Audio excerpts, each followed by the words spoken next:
Hey, what's up, guys? Happy Super Bowl Sunday! Should be a national holiday in the United States. I think we should get the next day off. Bug Eater, how you doing? Thanks for joining the chat. Appreciate it. Welcome to another Bambino Games, Bambino VR, I should say, stream. I'm trying to change my brand and I can't even remember my own name. Appreciate you guys checking out the stream. We got the Pilatus PC-12 turbo prop today, and going to be making some money for VR Aviation. Yeah, this is actually Jeff. How you doing, man? Thanks for stopping by. This is actually a livery that comes with a plane. It's the Swiss Air livery. I'll show you in a second, but. I was actually thinking about kind of stealing this one and modifying it for VR Aviation, but we shall see. But yeah, this is actually, it comes with the plane. It's cool. Anyway, appreciate you guys checking things out today, and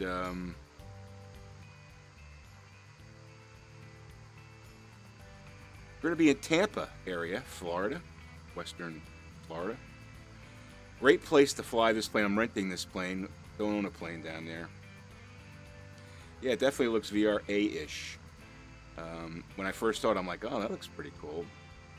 But yeah, so this plane is actually owned by one of the pilots that flies first, I believe, and I can't remember who it is. There's so much to remember. Let me see if I can... let me see here. Flyboy. This is Flyboy's plane. Yeah, so it's the only one in the Tampa area.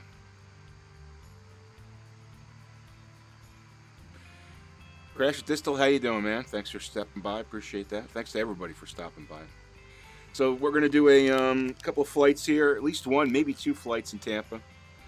And then we're going to do a, once we get in the air, I'll do a review of where we are with VR Aviation. Pretty cool that in January we were in the top 10 groups on FSEconomy. That's pretty awesome, considering we started in January. I mean, think about that. We started January 7th. And we were the top 10 group in the top 10 in two categories. One in number of flights and one in number of active pilots. That's awesome, man. That's really good. So hopefully we can do that again in February. I'm going to show you some numbers so far. It's February 4th and we're already cranking away, which is really, really good. So, but anyway, we're going to get to that. But first, let's get to our flight. Got a few things to talk about today. So let me pull up that. All right, so you can see, oh crap, I don't have my overlay, the right overlay. Hold on. You can't see the map, can you? Give me a second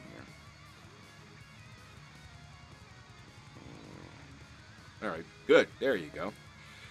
So I decided today I'm not going to use the chat in the cockpit because I think it's really bogging down frames. And causing judder, so, and I'd rather have the air server running and show you where we are and stuff, so I can live with taking the headset off and checking chat from once in a while, so you guys just be patient with that. And anyway, this gives us a lot of these flights I already have like programmed or saved in ForeFlight, which is the really cool thing about ForeFlight, and because there's a lot of common flights that I use that I find that are lucrative that I like to go back to, so it's one of the cool things about ForeFlight, and this is one of them. This is we're starting off in Tampa, and we're heading to Ormond Beach. Okay, 109 miles each way. Got 10 people going out, and I think we've got 8 people going back, just because the numbers don't make. We don't have enough to go back with 10. This plane max, the PC-12 is a maximum of 10. 757, dude, happy Sunday to you. Happy Super Bowl Sunday to you. And everybody who's checking out the stream, I appreciate it. So yeah, so this plane, 10 people, but it's pretty quick. You get it up to like 100 and 240 knots, somewhere around there, which is pretty damn quick. And yeah, so that's going to be our first, and then I've got another one planned. Another, I think, 115, 120 mile, maybe 200 round trip. So we'll get through these pretty quick because this plane moves nicely. And you get to see the PC-12. We're going to talk about how the PC-12 is in VR. There's been some chatter on the Discord, my Discord, about this, and there's one particular issue with it that we'll talk about. But all in all, I really do like the plane. It's slick. You operate it like a turbo prop, but it flies like a small business jet, which is pretty cool. So, in any event, let's get to it. So this is going to be our. You can see I'm going to fly for VR Aviation. Make sure we click that. All right, boom. Let's just take the log here. You can see we've got a bunch of people flying today already. I think I've done like 1, 2, 3, 4 flights already. Era's doing a bunch of flights. P. Vander J. N1316, it's Mike. He's done a couple of flights. Brian, who's done a couple of flights too. So we're doing well for a Sunday, which is awesome. And I'm going to show you some of the numbers too, so you can see where we are with as we get into this. So in any event, let's get the plane in the air. Oops. Let's get the plane in the air and do a little bit of a walk around first, so you can check the plane out. I think I've put about, there is an hour meter on this plane. I've already got it running because I want to get in the air quick. There you go, man. Even up close, it looks really awesome. Let's see, let's take a look at those wheels. Pretty cool. Right there, you can see it's got very nice detail on the plane.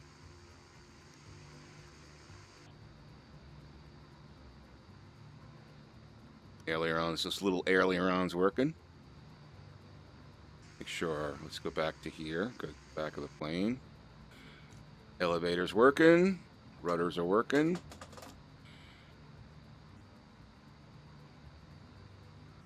You can see the Swiss, I guess the Swiss Army plane, maybe it's Swiss Air, I'm not sure. But I do like this this livery, it looks pretty cool. Might have to plagiarize this one.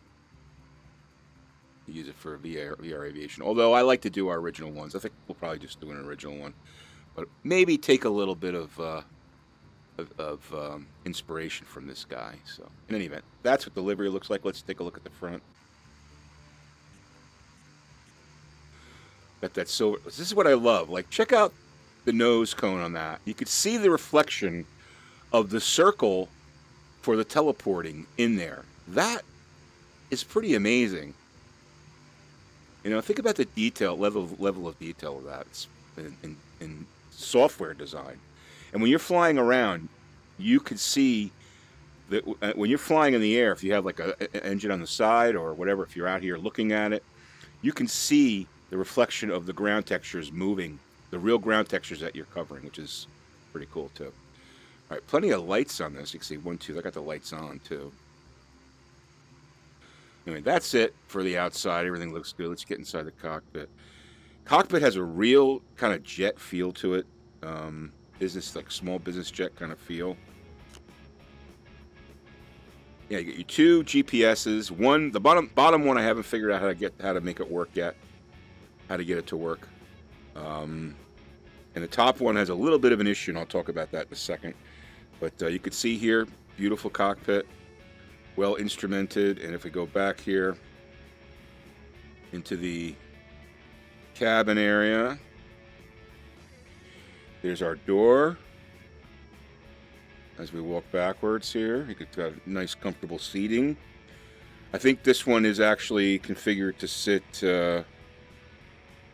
only 4 people, or sorry, 6 people, but it's actually 10 people. We've got a cargo area back here. And that's the plane. But an FSE, it's a 10-person plane, but imagine it would be a pretty comfortable plane to fly in. I think I'd like to sit right here. This is where I'd like to sit. So I could look out the window just like that. Pretty cool.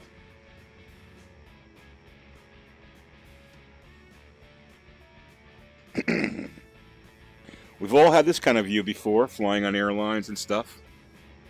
All right.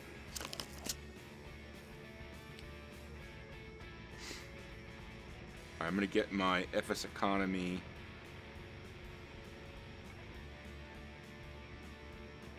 starting the flight. Okay, so we got that all ready to go. And we're going to, where the hell are we going to? Ormond. OMN. So let's, let me get in here and get the GPS set up. GPS works fine, and we'll go over, you know, some of the things that work. I'm gonna do a full VR review of this plane at some point, but today we'll just go over some of the VR functionality. So we delete the plan. Let's get rid of the cursor. We'll bring up the Tampa. We're going to Ormond, and let's select our first waypoint. Oop, crap. Select our first waypoint, menu, and activate. You do get some feedback when you turn on the dial. Actually, no, sorry, I lied. You don't. But it works fine. You can utilize all the functions of the GPS, which is great with the except for this volume right here. But everything else works fine. Okay. Set it on GPS, and this one works as well as far as controlling it. But I cannot for the life of me figure out how to get this GPS to control the autopilot of the plane. Speaking of the autopilot, you don't have any control over the autopilot with the touch controller, and you can't really control the comms either with the touch controller. So we'll have to wait for Laminar's release where they allow mouse control, hopefully soon, to be able to control those things. But the autopilot you can control. There's a menu outside on the 2D window that you can control it. So that basically takes care of that. So let me get centered here. And we got our gas loaded up. We got 200 gallons of gas. Should be good. Let's get that music. I'm going to turn that music off, guys. Fly musicless. All right. Now it is pretty easy to start up. But I just like I said, I just wanted to get things going. I like to put the fuel pumps on auto. Let's just take a look at the panel. I got to get this thing out of the way. All right, so you got your external lights here. You got your fuel pumps here. You got your ignition, starter interrupt. So if you need to start the plane up, so your battery and avionics and all your generator and all that stuff. Your master. You got your icing over here. Your cooling. So pretty modern configurations for your electrical systems. Okay, and this is a nice thing here. I want to see if I click on that, what happens, because it turns green. Oh, okay, brings it out in the 2D. You do that, which is kind of cool. Okay, so that's good. But anyway, so let's get in the air and I'll talk about the touch controller. So where the hell are we? We're going right over there. We're going to assume we have clearance, and let's take this thing off here. We're going to set the flaps to 1. Now, this is version 1.2 of this plane. Since it was released a couple of weeks ago, I guess it was, maybe a week ago, they've had 2 updates, and this is the most current update. One of the things in the 1.2 release they did is they lowered the volume of the flaps and the gear. It was excruciatingly loud, but 1.2 they kind of took care of that, which is cool. So. All right, let's get this bird in the air. Got our people load up, got our gas load up. I'm going to use simple, I'm going to use plane command for autopilot.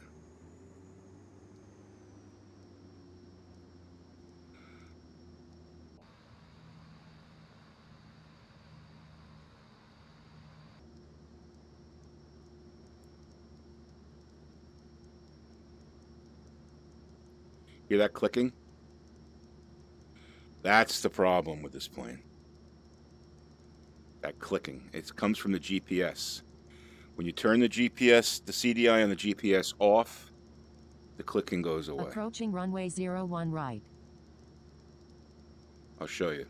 Entered runway 01 right. So if I go over here, 6,600 feet remaining. and I put CDI to VLOck, it doesn't click anymore. But as soon as I put it on, so there's some issue that they have with the GPS causing that clicking. I've written Carenado about it like 4 days ago. I have not gotten a response. I'm not the only one that has experienced this. I don't know if it's a VR thing, but it's annoying. All right. Usually, though, once you get up in the air and you get your autopilot set and everything, it goes away.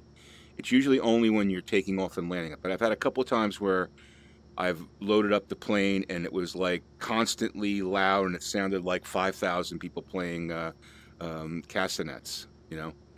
But in any event, that's one thing that has to be corrected, because after a while it like gets on. You know, you can lower the audio for the inside the cockpit, but then you can't hear some of the other stuff. So it's a problem.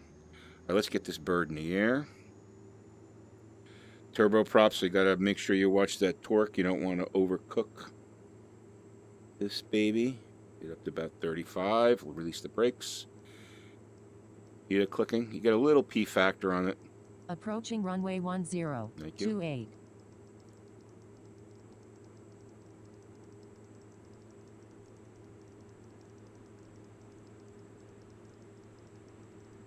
All right, get it up to about 100 and we'll rotate. Get that gear up. Those flaps up.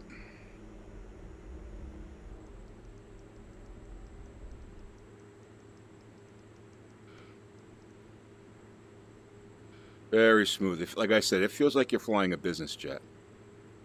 I really like this plane. I really do. All right, we're not going to get too high. We're going to get to about, go to 1,800 feet. But what I like to do is I'll just hand fly it up.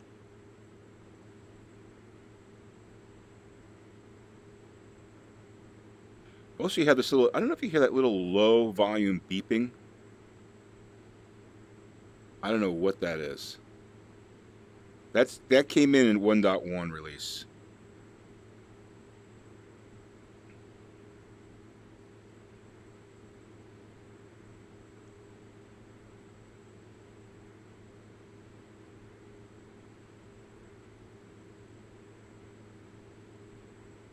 LNAV on. LNAV on. You see the clicking went away, but it clicks when I do something with the autopilot. Altitude hold. Altitude hold click. on. All right, so we're going to fly at 1820. Let's let this thing just settle out here. We'll kick back the throttle a little bit to about 1,700. And that's it. Pretty simple. Let's check her out outside.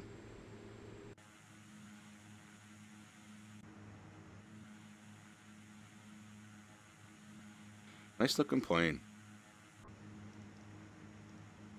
Hear the clicking? It's weird.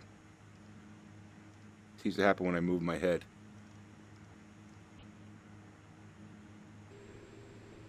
Inside the cabin, it's okay. So they've got an issue. I don't know what it is, but, and again, it might only be with VR. I'm not sure. I haven't tested it in 2D, which I probably should do, but it is annoying and they got to take care of that. All right, so we're cleaned up here and we're heading out to Oman Beach.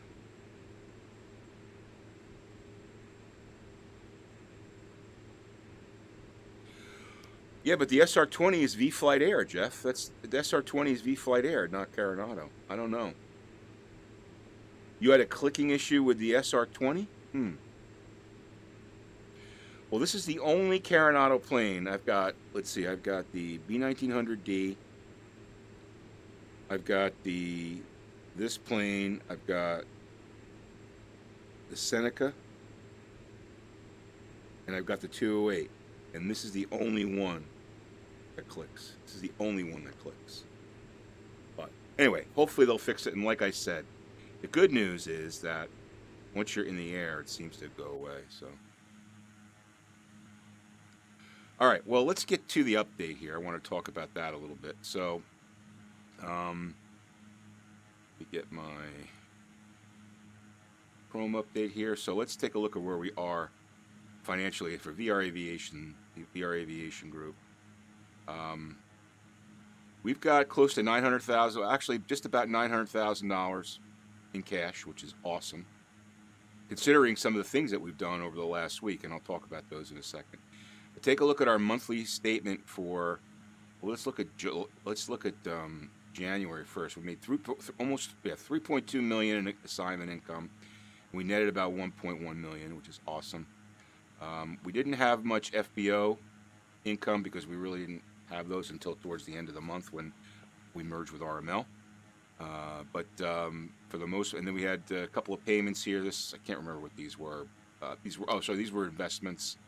Sorry, these were donations and stuff from people, which was really cool to help get the group off the ground. But in any event, we had a really, really nice January. In fact, if we go to, where the hell is it? Hold on, give me 1 second here.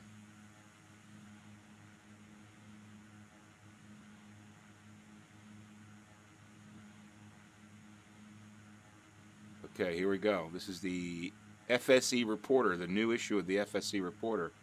You can get this on their website. If you scroll down here to January's numbers, and I just found out about this. One of the people in the on my Discord alerted me to this morning.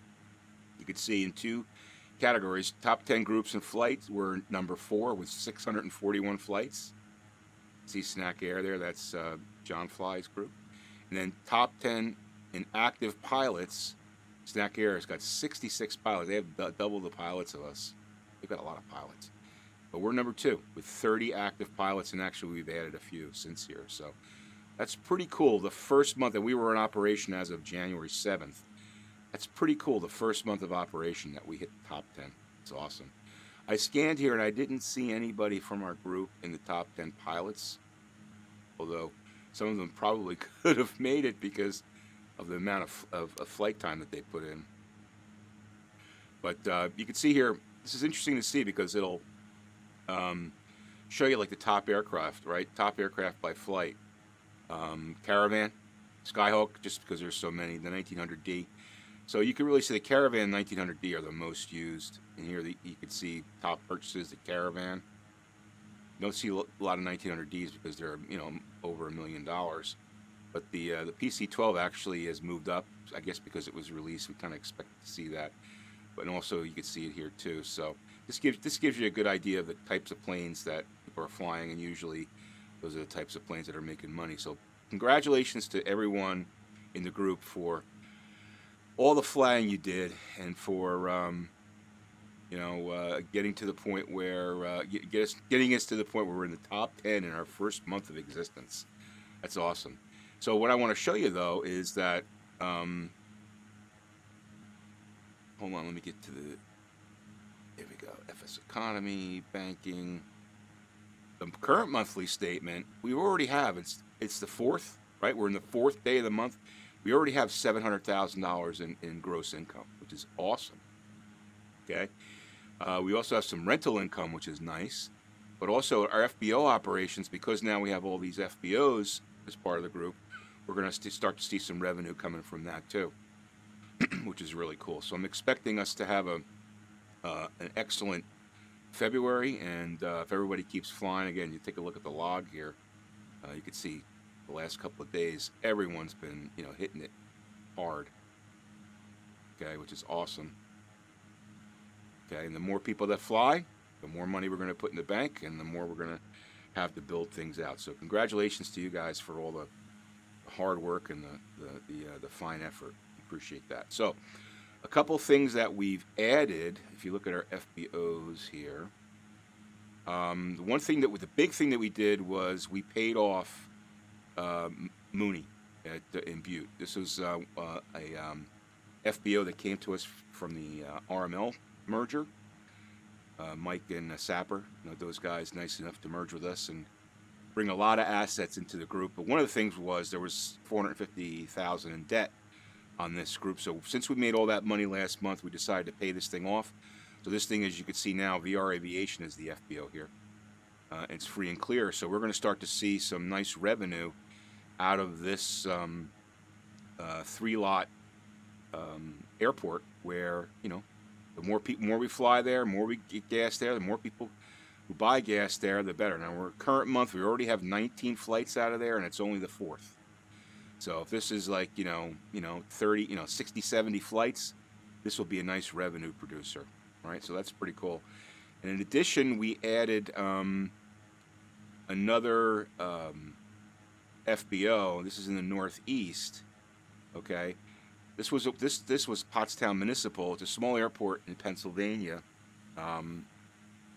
It was in the auction. I don't know if you guys don't know this, but there's a lottery every week where the FSC people put up FBOs that are inactive, and you can purchase them, or you can let them go and build on them. And this one was only $50,000, so I locked this one up. We locked this one up, and we built on it. Actually, it was already built on, and we just basically supplied it. So we took over this FBO, and it's a small FBO, but we're already getting a little work out of there. And the idea is, once we get a 3-lot FBO in the Northeast, I'm looking at Philadelphia. We talked about maybe getting Trenton, which is a 2-lotter. This will be one of the hubs, the spokes right to the hub. So we're kind of starting out in the spokes and working our way in, but it was available, it was cheap, so we decided to make a move on it. And hopefully this will be the beginning of a expansion in the Northeast. So that's another thing that we did. Now, some of the things that we're also planning on doing is, there was one of the auctions last week was for a small airport about 138 miles away from Butte, the Butte airport that we own. It's 9U0, and that was a little bit more expensive in the auction. So we kind of let that one go, and no one picked it up. So once it gets torn down, Mike is going to basically... Oh my God, John Fly is now hosting us with 158 viewers. Dude, are you kidding me? That's awesome. Thanks, man. John Fly, thank you. I really appreciate it. That's awesome. All you guys coming over from John Fly's stream, I really appreciate you guys hanging out. My name's Bambino. We're just going over the update on VR Aviation, which is our FSE group. Yeah, Snack Air is #1. I gotta tell you that. Snack Air is #1. I gotta give you guys kudos, but here's what I'll say. VR Aviation came into existence on January 7th. And John, again, thank you for the great host. I really appreciate that. Your stream was awesome today. And I learned a little bit about the PC-12, which was awesome. And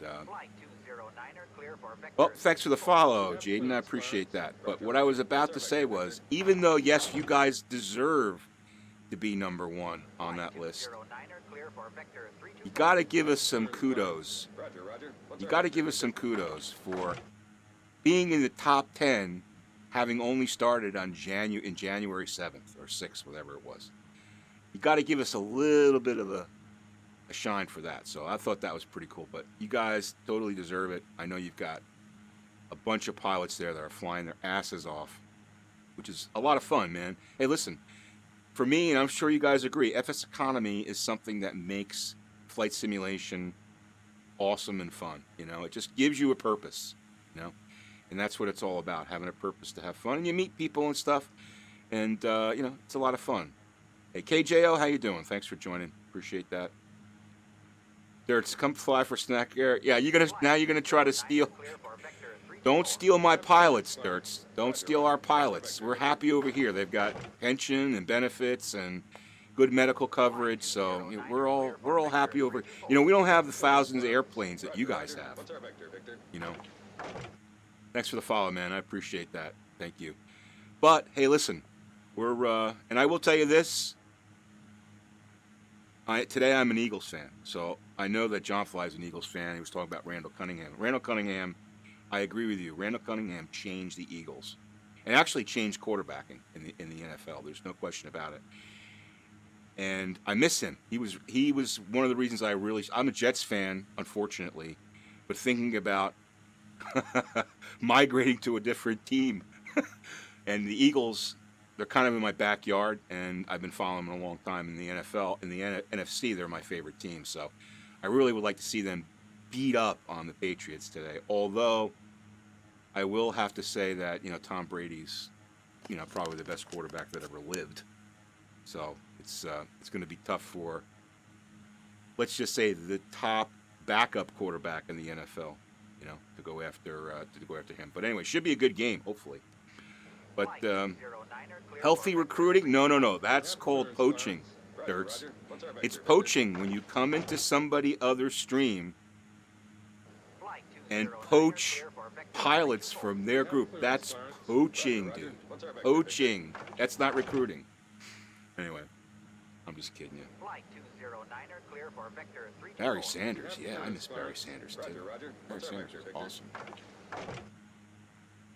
But wow, you got me. You threw me off here, John Fly, going from 8 viewers to 100. It's like pretty kind of throws me off. But anyway, so what I was doing was giving a quick update on where we are and to the VR aviation guys. And listen, if you're flying for John Fly and Snack Air, and you want a part-time job, making a little bit of extra money, it's okay to, you could be part of 2 groups, And guys, thanks for the follow. C206 Station Air, appreciate the follow. Thank you, man. W28, thanks for the follow. Major Slaphead, thanks for the follow. Garrett Yacht, thanks for the follow. Beer Bass, thanks for the follow. But what I was saying is, now see, this isn't poaching. Okay. If you want a part-time job, you fly mainly for Brian C. Thanks for the follow. Wow, this is awesome. You guys are. John Fly did me a solid here, dude. Thank you. In any event, so part-time you can work for VR Aviation. Your rate's going to be about the same. You're going to make 40%. You're going to make your 40%.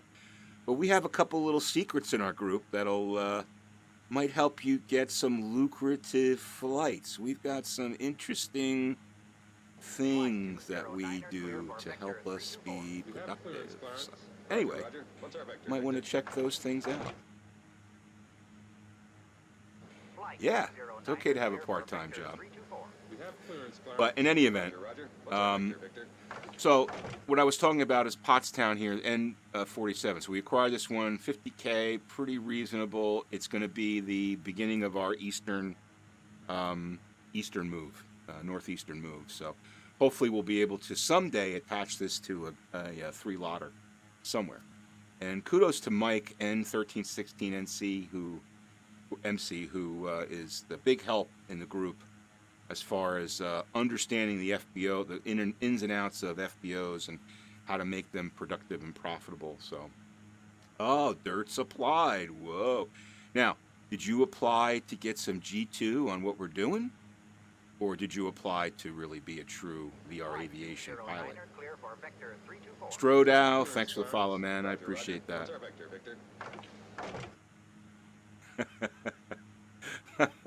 Anyway, and Morehug, thanks for the follow. Hillman78, thanks for the follow. I can't keep up with them all.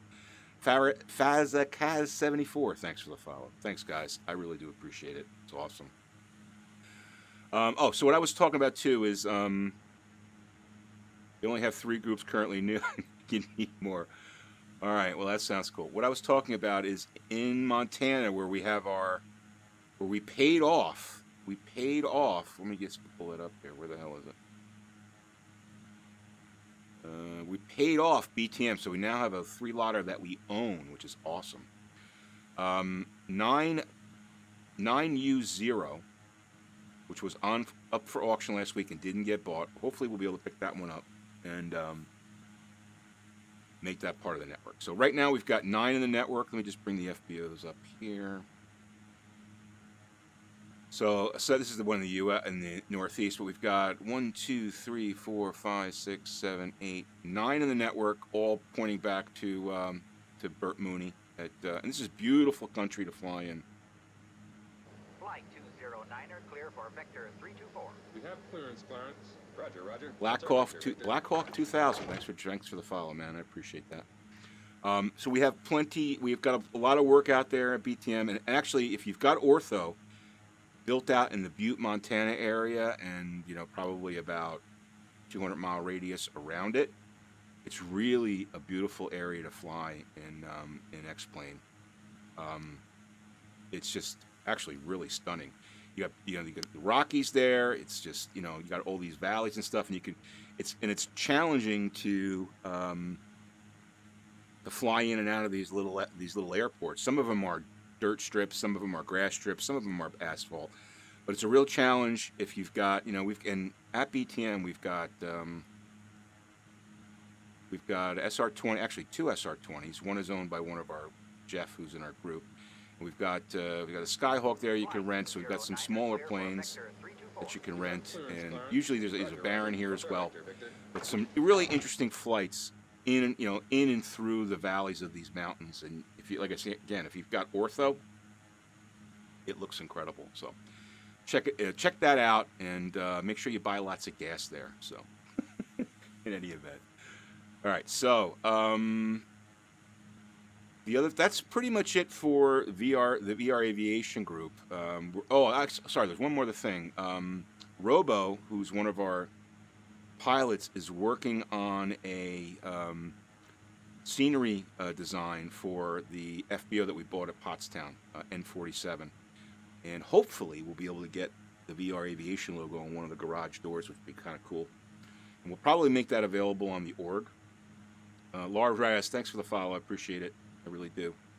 Thanks to everyone for following here. And again, John Fly, thank you so much for the great host here. It's awesome. But yeah, so we're going to try to do what Robo's doing is he's building a custom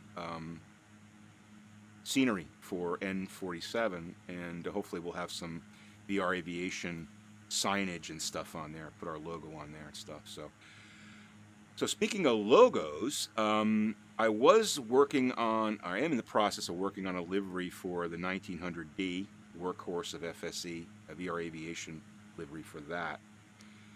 But I think I'm going to switch gears, and I'm probably going to do one for this plane, because I love this plane. I think this plane has become my second love. SR-20 is still my favorite plane.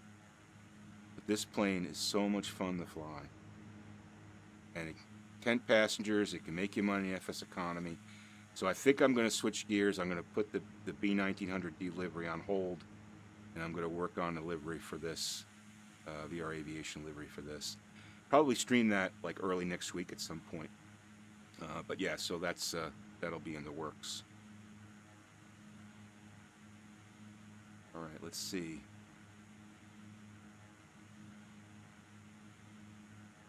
If you guys don't have it already, if we go over to the org. Oops.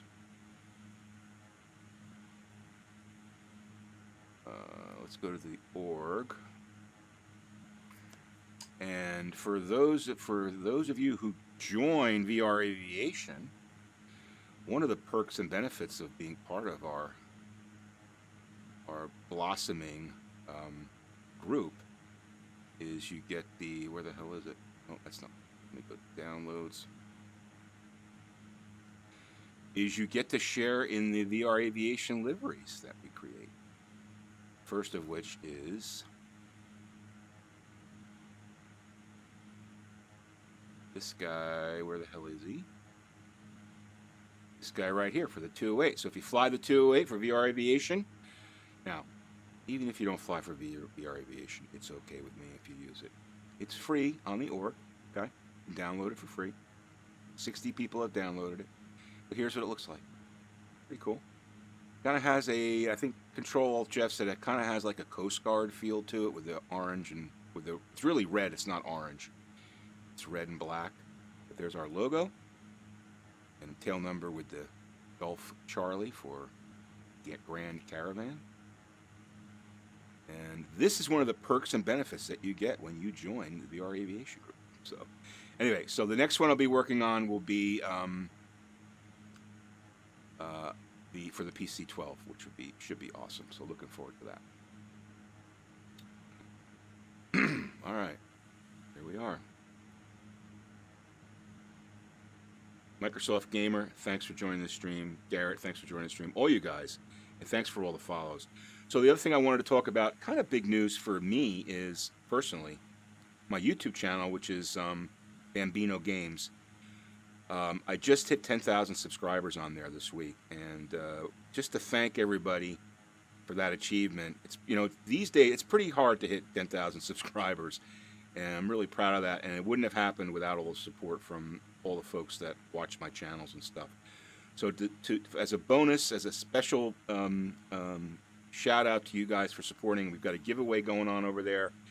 We're giving away a Aerosphere Simulation Seminole, which has a G1000, the Laminar G1000 in it, which is a pretty nice little plane. Giving away a copy of Plane Command Pro, which, you know, I know John Fly uses, I use it, a lot of people use it. It's really a must for VR. We're going to give a copy of that away, and we're also giving a copy of XP Realistic Pro away. So to one person is going to win all that stuff, and it'll be a nice, awesome package. But again, to find out how to get your hands on that stuff and enter to win, just check out my YouTube channel. It's Bambino Games. You could just type in exclamation. Hold on.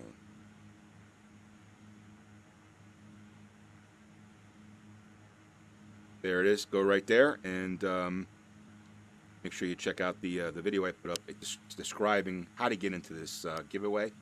And again, thanks to everyone for helping me develop 10,000 subscribers on YouTube. I really appreciate that. Let's see. Say Australian GAF G22 Nomad. There's only one G22 in Oz.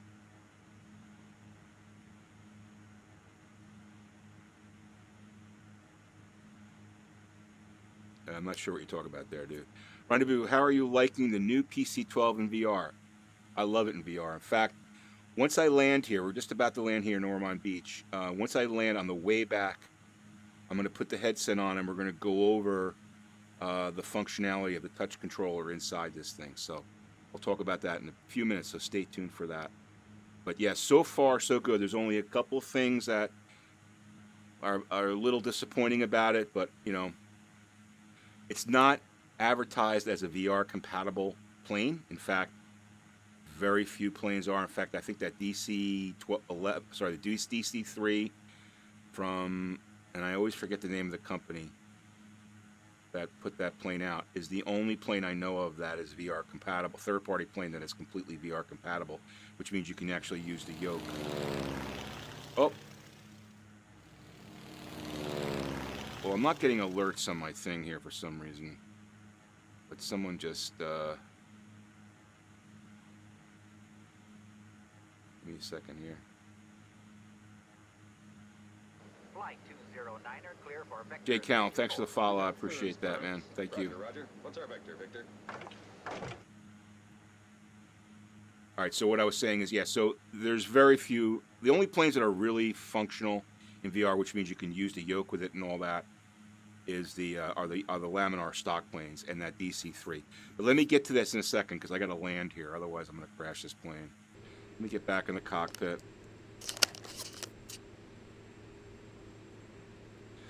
All right, so we're just about to make our turn here into Ormond.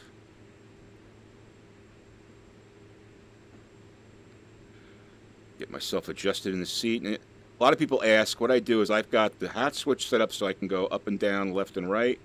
And I've got the aileron. I never used the trim for the aileron, so I use this one to go backwards and forwards so I can zoom in and out closer to the instrument panel. Now, you don't always get it perfect when you first get in the cockpit. So you've got to, you know, you got to adjust things. So we've got 9 miles out. Let me get my... All right. So let's start to lower our speed here. We're going to bring it down to 12% on the torque. We want to get to about 180. Let's just zoom in here so if we can see our airfield. Sometimes they're a little hard to pick up. Yeah, I think I see it there, but I'm going to have to make a... all right.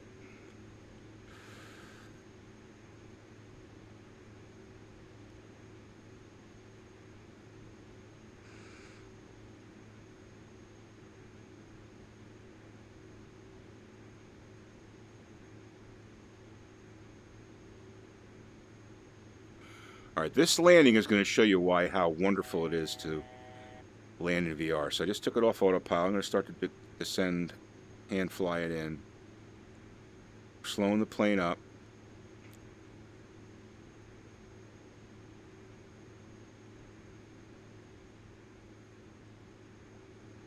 This is all ortho. My zoom levels, a lot of people ask, the zoom levels I use are 17 as the base zoom level, but I use 18 within 5 kilometers of airports. So you probably look at an 18 right here, which gives you a really nice view of the golf courses. All right, there's our airport, our runway right there. You got to use that. What I use is the mouse wheel, and once you activate once you have the X-plane 2D window active, you can zoom in and out with the mouse to give you like a binocular functionality. All right, so we're just going to lower get the first notch of flaps in there. Start to make our turn. You can see we can look right out the window here.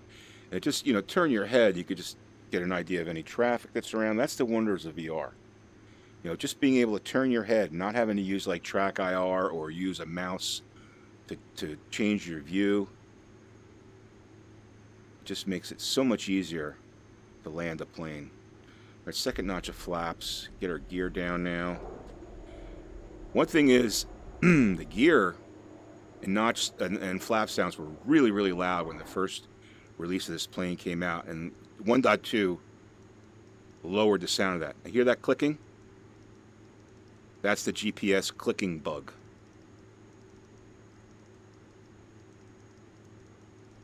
Now it doesn't happen when you program the second GPS, but unfortunately, I cannot figure out how to get the autopilot to be controlled by the second GPS.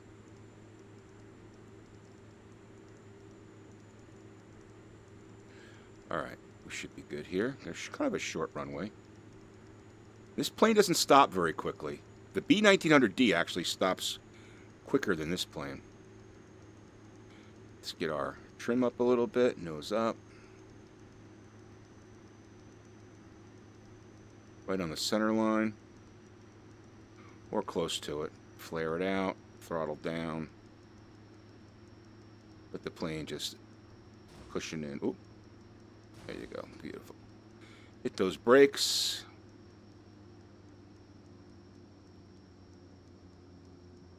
Hear the clicking? And it slows down as the plane slows down on the runway. It only happens when you're landing and taking off. So, I don't know. Hopefully Carenado can fix that problem. Not a bad landing. I'd say it was a little clunky, but it wasn't too bad. We're just going to spin her around here. We're doing quick flights here, guys. I'm trying to make some money for the group. Flight 209er, clear for vector 324. We have clearance, Clarence. Roger, Roger. What's our vector, Victor? What's our vector, Victor? All right. Set parking brake. Parking brakes set. All right, beautiful. Dumbird 48, thanks for the follow. I haven't tried it yet, Dirts. I will check that out. We're gonna go. I'm gonna go over. I want to go over the VR control in a second here. So let me get myself loaded and unloaded and loaded in FSEconomy. So I'm loaded. Let me just show you guys here. This is the X-plane window, so we're going to go to FSEconomy. We're going to stop the flight, which is nice now that you can do this without stopping the engine. So there's our first flight. Now our second flight, let's see, what do we got?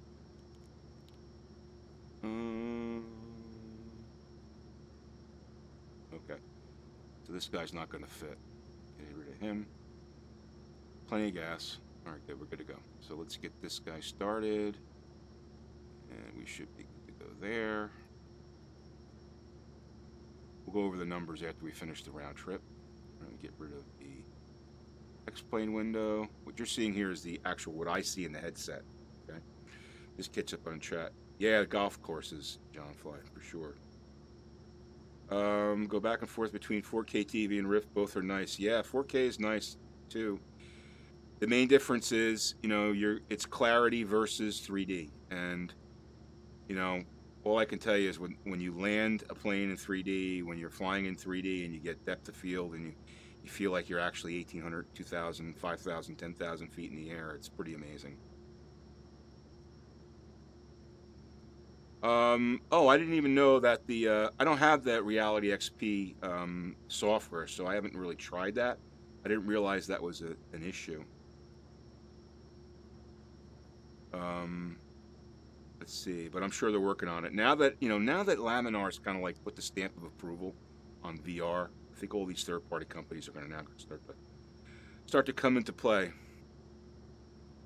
Anyway, this is a PC-12 AWAT. All right, so let me get this bird in the air here. Again, we're just heading back to Tampa. Crash at Diesel, thanks for the subscription, man. I appreciate it. And Crash is one of our pilots in VR aviation. Flies his ass off for the group, and thanks for the subscribe, man. I appreciate that. Twitch Prime, anybody can subscribe with Twitch Prime. All right, so we're good here. Getting a little bit of warble there.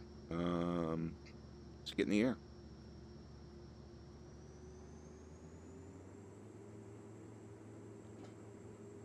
What you're seeing there is called judder. And I don't know why I'm getting it now, because I haven't been getting it all morning.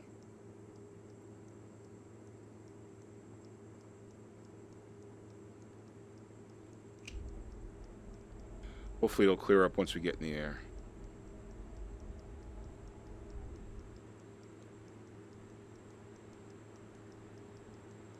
Sometimes it feels like you're flying in a washing machine, and it takes a little bit of experience to be able to get it to work properly. Give me 1 second here, guys.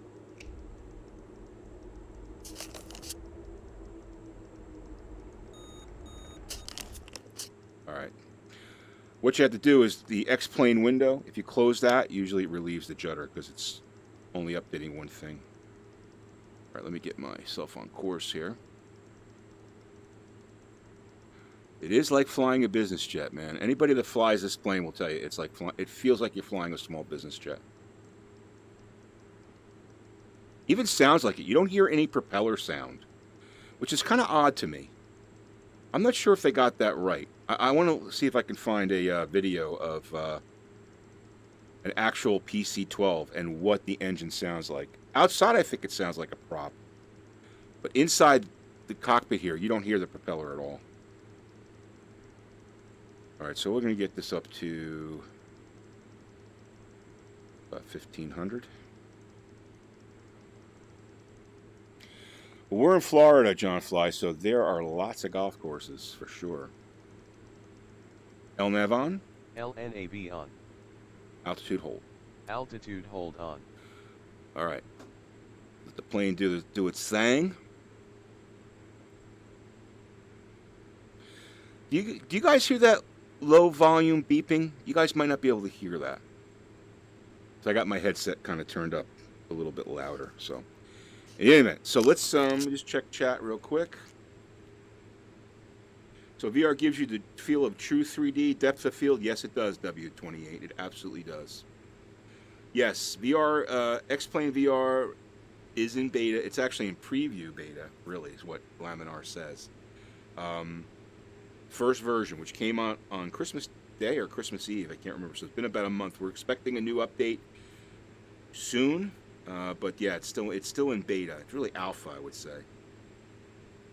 Yeah, Fly Inside. Yeah, I used Fly Inside for a long time, and you can check my YouTube channel. I got tons of videos using Fly Inside, and I will tell you that X-Plane VR is much more stable and looks a lot better visually for sure. Takes a little bit of time to tweak it and get it right, but there's a lot of good people. We have a group called VR Aviators on Facebook.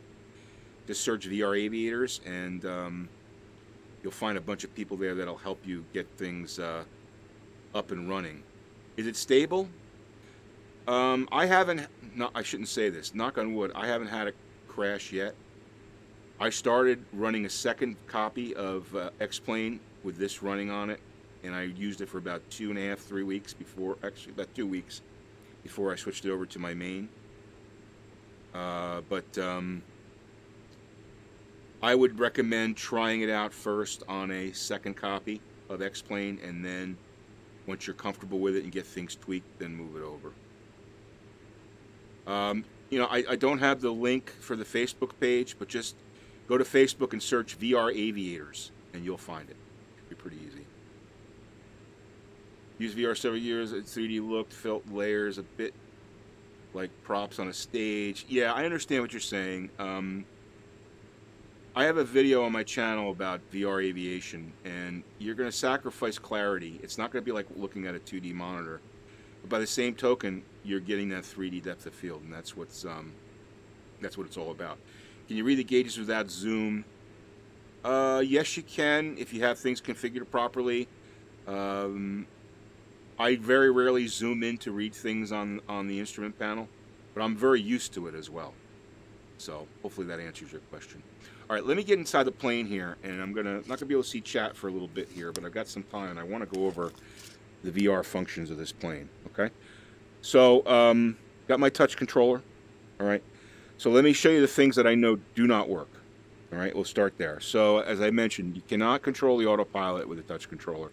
You cannot control any of the comms with a touch controller. That's a problem. All right, now keep in mind that the next release of X-Plane VR, which is supposedly coming out fairly soon, we're hoping that they're going to have mouse control. Right now you can't use the mouse in the cockpit in VR. You can only use the touch controller.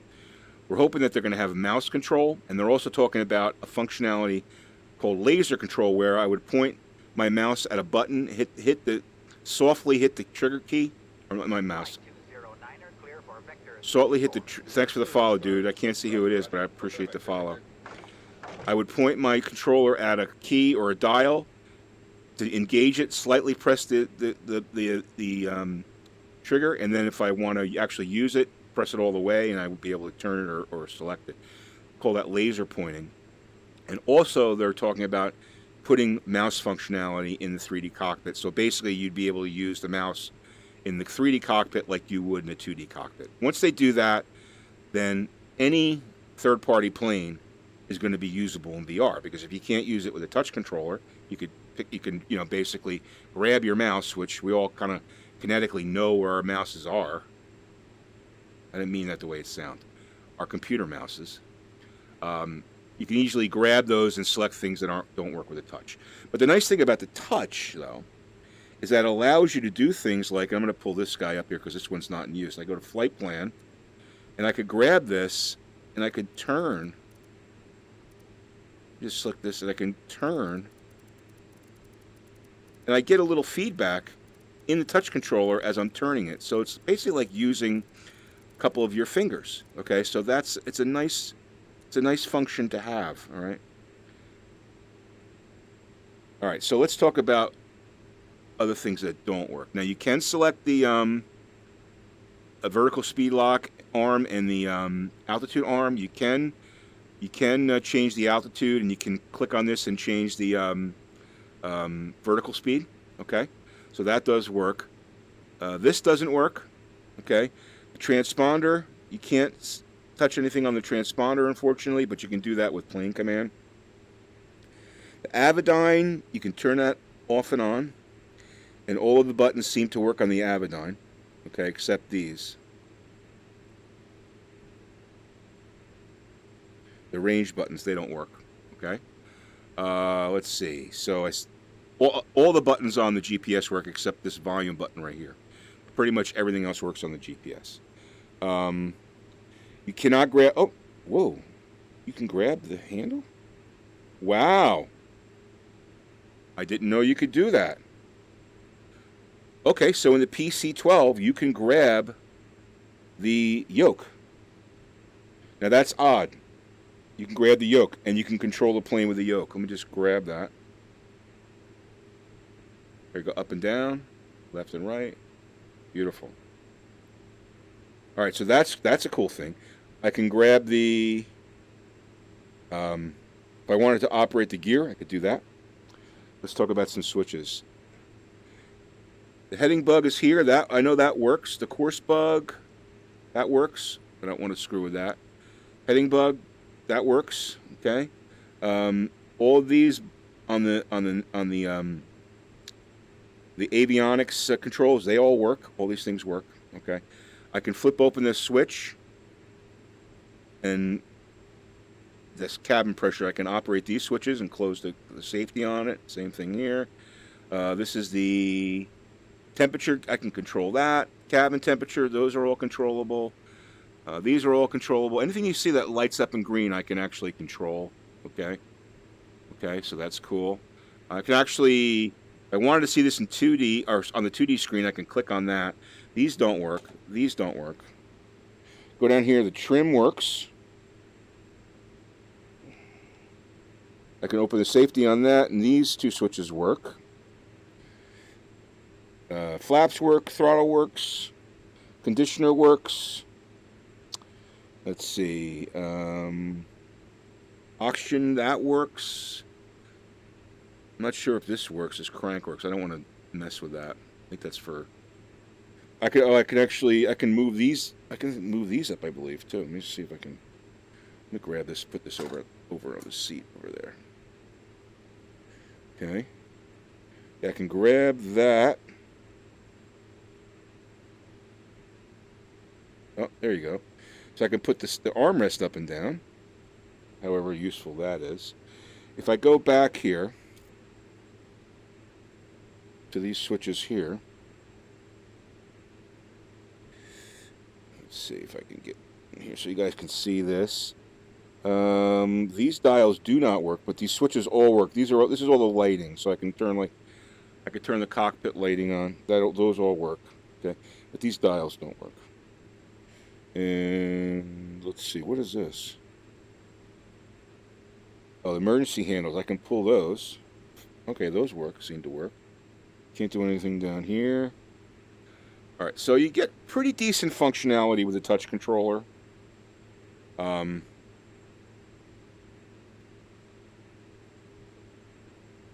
Get back to my spot here. Above here, we've got the sun visors. They all work. I'm getting some judder there. Okay. All these switches all work. All these switches work. I know I've done this because I've cold started this plane. So these are all functional. I don't think these lights work, but all in all, pretty functional.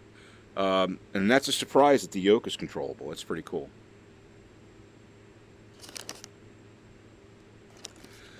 Let's see. Let me go outside here. Go to our outside views. Go to...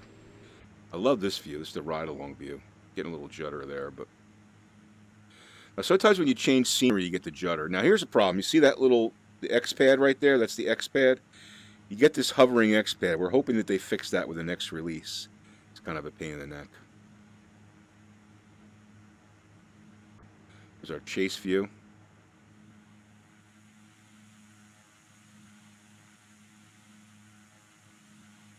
Get back into the cockpit. Yeah, that's surprising that the yoke works. Did I hit the EFS switches? I think I can. Yeah, they all work. All these switches work. I know this alarm works because I've turned it off before. Parking brake. Can't grab the mic. Isn't it weird? It has this old-fashioned mic to it. Kind of weird. Can't unplug things. There's the hour meter. You can see I've got 7 hours. No, I got more than that. This plane. can't open any windows or anything.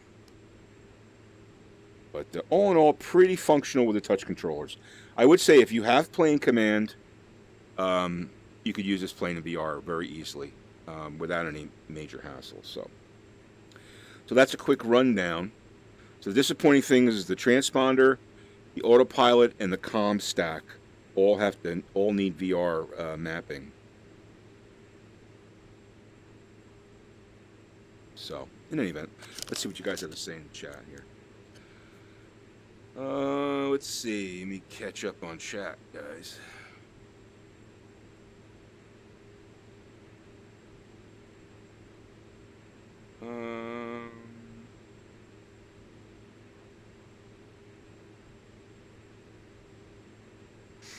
Yeah, I mean, we're all used to using the mouse W28, so you know, it's that functionality is going to be really good to have. In fact, we were all surprised when it first came out with the first release that they didn't have that functionality. Yeah, bad turbulence. I would give this a try. I mean, again, set up a second copy of X-Plane. It's free. The upgrade's free, so you could try it without, you know, taking a gamble. I would turn off the fly inside plugin because that did cause some issues. And the other thing is, Fly with Lua does not work well in my experience with X-Plane VR. I've got that turned off. In fact, to give you an idea of my configuration, so let me see if I can pull it up here. I'll show you. And you're going to say, oh my God, your graphics are not configured that great. Let's just take a look here. So if we go to graphics, I've got visual effects on high, textures medium, anti-aliasing FXAA. You can actually leave this on 0 if you want. World objects is low. You can go to medium. I have it on low because I'm streaming, but usually I have it on medium. Reflection detail off, and parked aircraft off. And that's pretty much it on the settings. Okay. As far as the Oculus settings, I've got super sampling set at 1.9, which is basically 190%. So that's going to give you more clarity, and that's going to depend on your GPU that you're using. You don't want to go over. You want to start at maybe 1.2, 1.3. Depending on your GPU. I'm using a 1080 Ti, so I can go higher. But if you're using a 1060, something like that, you don't want to go above like 1.2, 1.3, somewhere around there, because you don't want to fry out your graphics card. But that gives you more clarity. It gives you more pixel density. And I've got Oculus ASW, asynchronous space warp turned to auto. What that does is it fills in frames, because VR always wants 90 frames per second in the headset, and X-Plane generally can only get you up to about 45, and sometimes it dips below that. So ASW allows you to like fill in the blanks and make the Rift or the Vive think it's getting 90 frames per second. So it's important to have ASW working in most cases. In some cases you don't need it. Like there's magic numbers like 22.5 frames per second, which you really don't need ASW. But right now you can see I'm getting pretty smooth flight with no judder, which is what you want. And as I turn my head here slow, you can see everything's nice and smooth, and that's what you want in VR. Let me see what else. I'm just trying to catch up on chat, guys.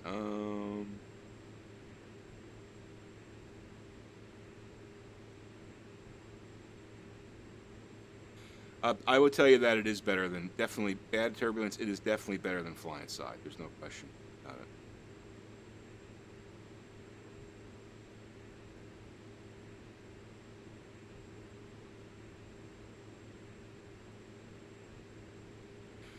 Yeah, W28, I was very surprised about being able to use the touch controller with this plane, but that's pretty cool. Yeah, you have this, as Crasha says, you've got this new checkbox that enables VR. It's pretty simple to use. Yeah, start with the 172. It's a good recommendation. And, you know, move your way up depending on your configuration in settings. Yeah, they don't have optimized profiles for VR yet. They kind of left us on our own because it's a beta, and we kind of, you know, there's a group of us that spent a good 2 weeks figuring out the best way to configure things. So unfortunately, it's hard to do optimized profiles too because everyone has different systems. And when you throw VR into the mix, you're really adding another complexity. So it's really hard for Laminar to say, only use this. The one thing I will tell you is make sure you always minimize the X-Plane 2D window, because that'll give you some frames back. Custom scenery might cause you some issues with judder. Fly with Lua, in my experience, caused major judder issues, so I would watch out for that. And again, if you're going to get into this, I highly recommend checking out the VR Aviators group. In fact, let me pull so you guys can see. I want to show you this page. There's some great people on here, and we started this to help people who are getting involved with VR. So if we go to,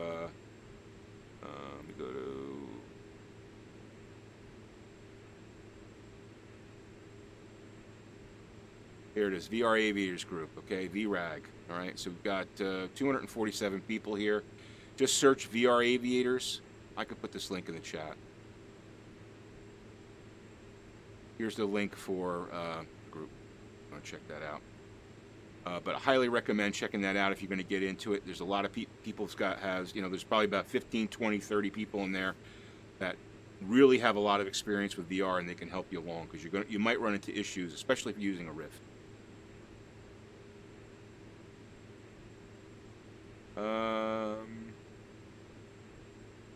Apologize if I mixed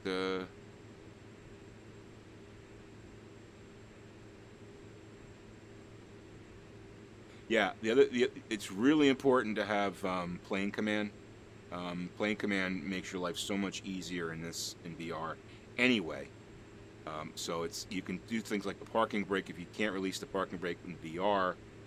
And again, you'll be able to do that once the next release comes out, because you'll have mouse control. Yeah, as Crash the Diesel says, plane command is really a must in VR. Plane command is voice command. It allows you to use voice commands to change functions in the cockpit. Planecommand.com. You want to check that out. ASW is asynchronous space warp. It's a Oculus. Yes, thanks, Crash. It is an Oculus algorithm. Basically, what it does is it helps. If you've got a application that's going below 90 frames per second, ASW tricks the Rift into thinking that it's getting 90 frames per second from the application. It basically ASW inserts more frames. It guesses what those frames will be, and it keeps things stable. Yeah, highly recommend highly recommend having a second copy of X-Plane installed. And yeah, you need to have Steam VR. Actually, I've got a video here. Let me get this video. Oh, find this video here. Sorry, you guys are seeing it.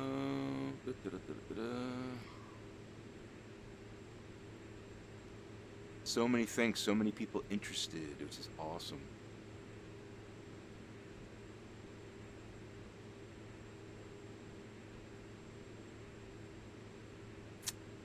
Don't I have a video? Let's see. Yeah, here we go. How to install and start. So this video is how to install and start Shopping online can be a X-Plane VR. So check this video out. If you want to get started with it, this will help you. I will tell you this. What I've learned is if you've got a Vive, you'll probably not run into many issues at all. If you have an Oculus Rift, because Steam VR is needed, there's some things you have to configure to get Rift to work properly. If you have Steam VR is free. You just basically download it. It's maybe downloaded already, but you might have to download it if you don't have it installed. Very simple. Steam VR is needed regardless of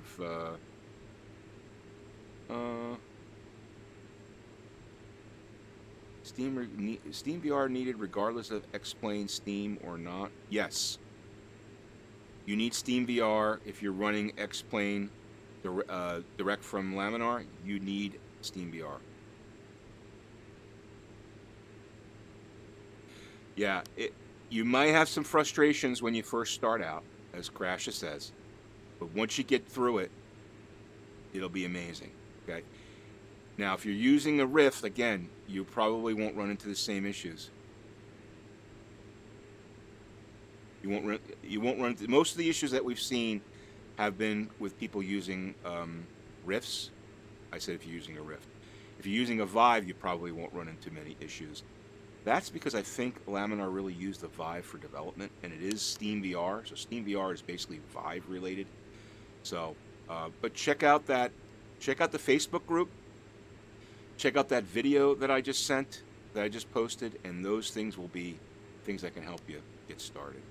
Also, join my Discord. There's a channel in there for VR aviation and stuff, so there's a lot of that discussed in there too, and hopefully that'll that'll help you get going too. And always, if you have any questions, you can comment on the videos that I have up, and we'll get those answered. I'll do my best to answer those for you. Or again, the VR Aviators group on Facebook, that's really going to be helpful. In addition, I also have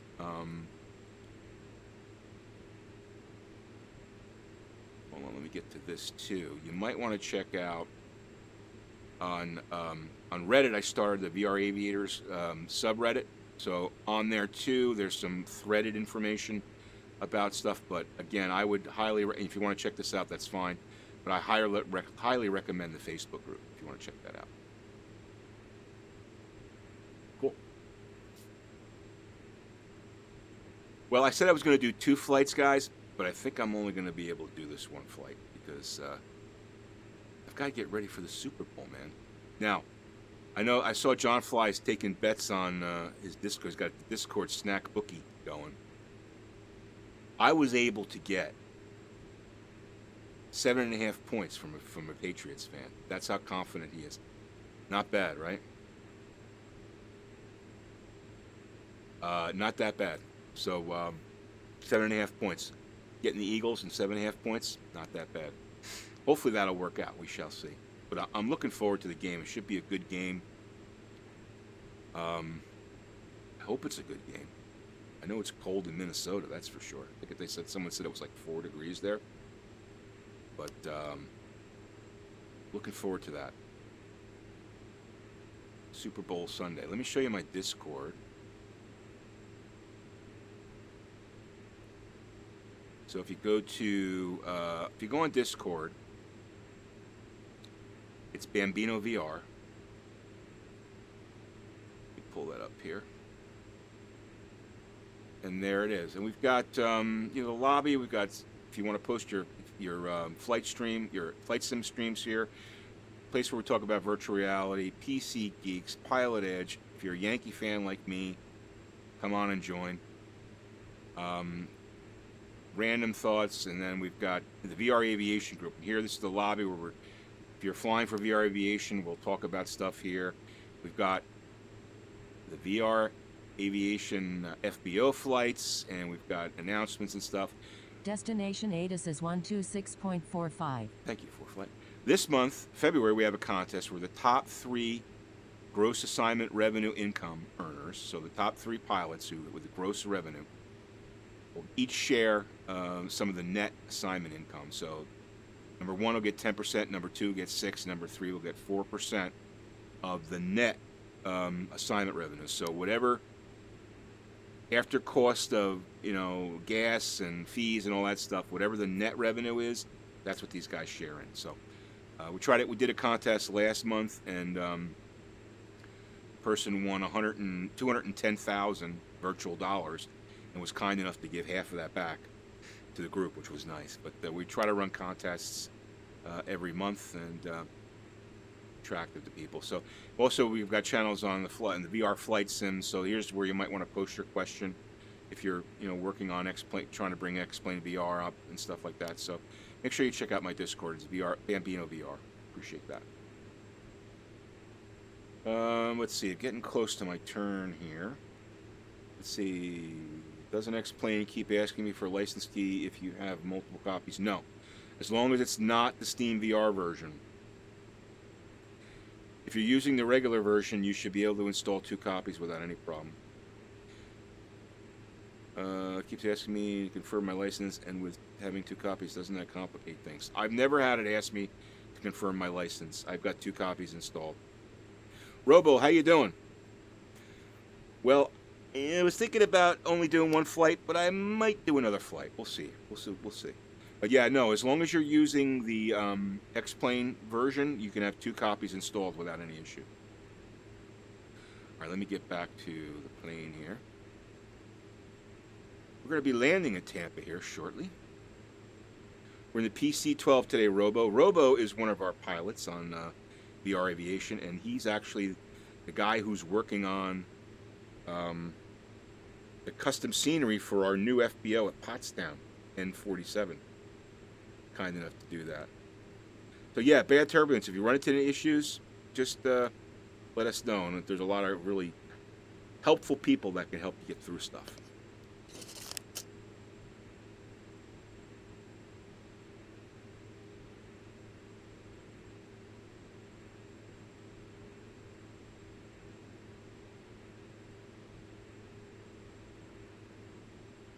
All right, let me get in my plane, get in the plane here.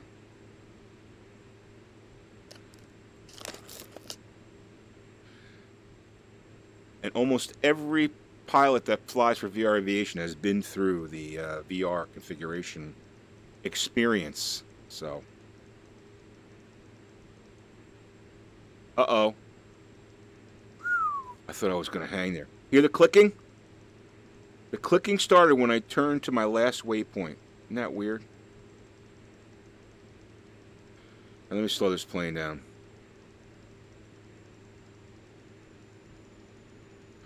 Once again, thank you to John Fly for the fantastic host, man. 160 some odd viewers, man. And a lot of you guys stuck around. I appreciate it. I'm glad you guys are enjoying it. If you haven't hit the follow, please do. Hit the notify too, so you can get notification when I'm streaming. Try to do it a couple times a week during the week, and then once again on the weekend. And you'll always find the replays on the YouTube channel too. So,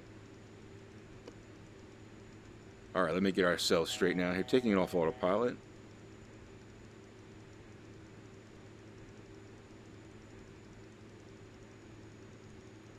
Get it down to about 180 and put that first notch of flaps in. Flies so smooth, this plane. But God, they got to get rid of that clicking. Driving me crazy. And you know, when you've got the headset on, because it's stereo, it feels like it's right in the middle of your head. First notch of flaps.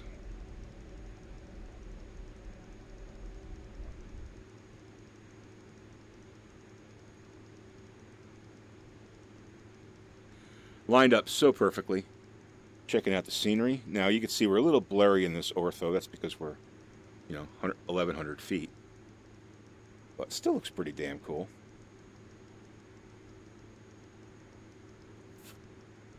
Alright, second notch of flaps. And we'll probably get the beep to put our gear down. Let's get that gear down.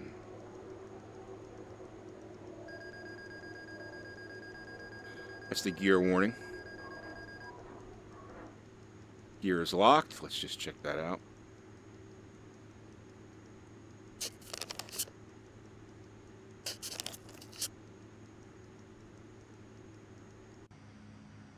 Oh, gear is down and locked. Good.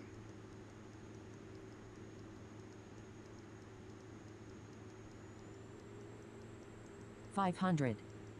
Thank you. Still getting the hang of landing this plane, trying to keep things smooth. Not too difficult to land, but again, to me, it feels like a business jet, like the Eclipse, kind of, you know, or even the Cirrus jet a little bit. Not as, you know, more realistic than that. Or I should say more responsive than that, but trim that nose up.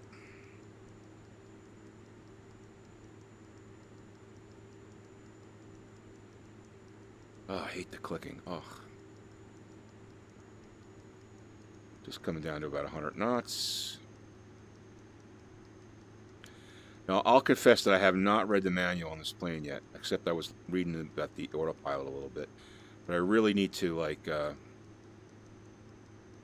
read about the operation, make sure I'm hitting the right landing speeds and stuff. I think I am. Kind of doing it by feel. Nice center line there. Get it down on the ground.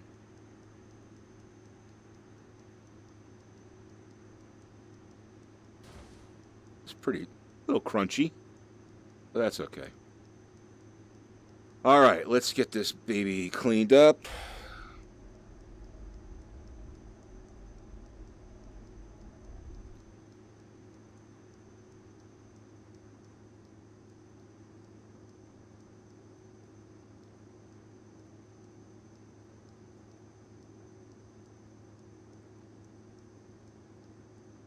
And I guess we'll do one more flight. I feel like one more flight. We'll do a one-way. All right, let's get off the active. Brakes are a little weird in this thing. All right, we'll clear the active. Stop right here.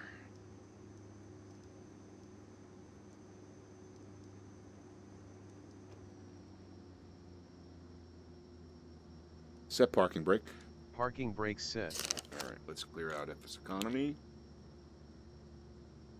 Yeah, I would say that was a firm landing. I agree. I agree. All right, so let's check out how much we've made so far.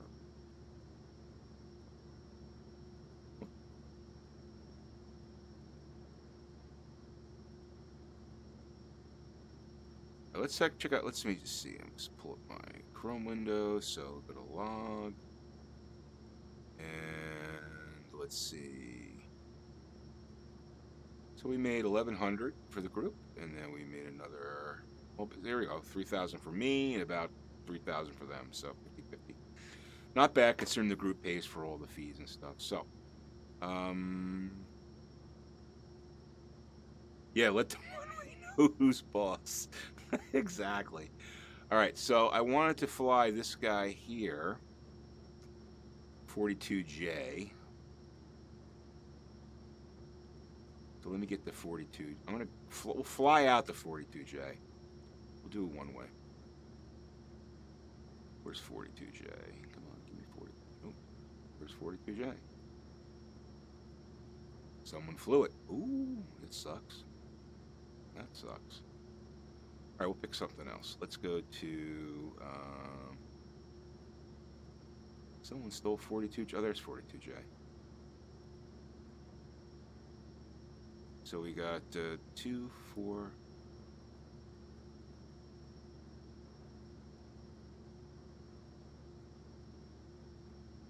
Should be 10 right there. Yep. Got the plane selected. We're going to fly for VR Aviation. We got 106. Let's just make it 175. Oh, this guy looks like he restocked. He didn't have any gas here before.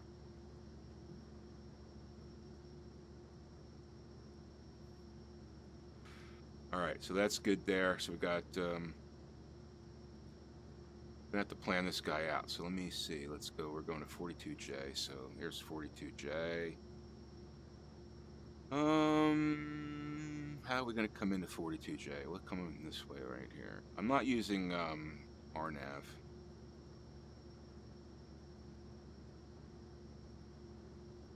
V, that's 14 miles. That should be good. All right, so we can enter this one into the GPS. We'll just do it that way. All right, let's start our flight, which I just did. So we got that, and 42. We're going, was it PAP V? Okay, let me go to, close the screen here.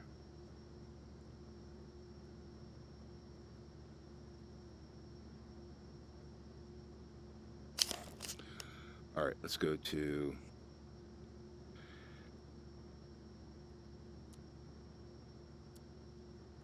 I just like to delete the flight plan, so we're going to go to PAP V, right? First, let's go to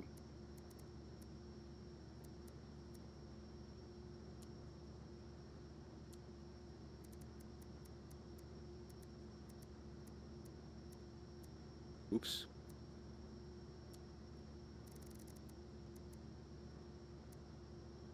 That's the guy. Yep. And then we're going to go to 42J, right? So we're going to go to 4, 2. Oops. J. All right, good. And we're going to have to go from the other side, so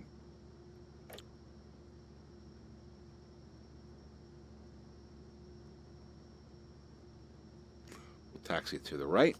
And we'll get our asses in the air.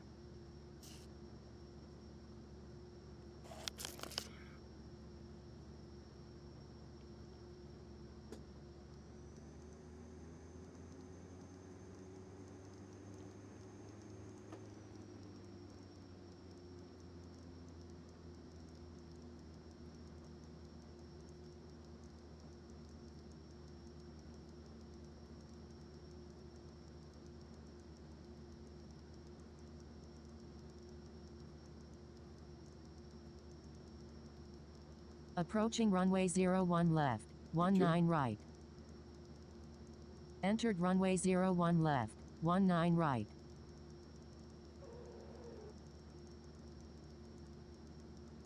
Get that kind of tire squeaking when you're turning.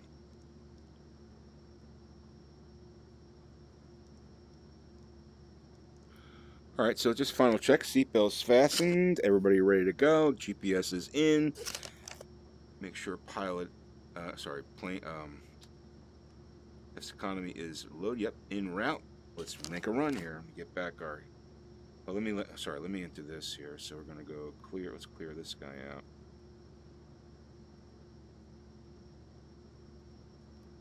So we're going. I'm just entering my flight plan into the for flight. Tampa. Pat B. Pat B. And then 42J. Never been to 42J before. First time for everything. I'm gonna go here and I'm gonna save this because I never know when I might go there again. This way I don't have to enter the damn thing in again. Closed, and there's our flight. Easy. Easy peasy.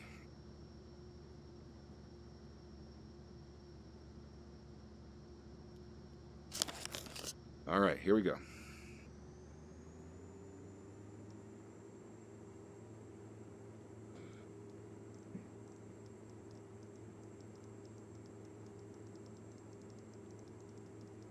Got to get rid of that clicking, boys.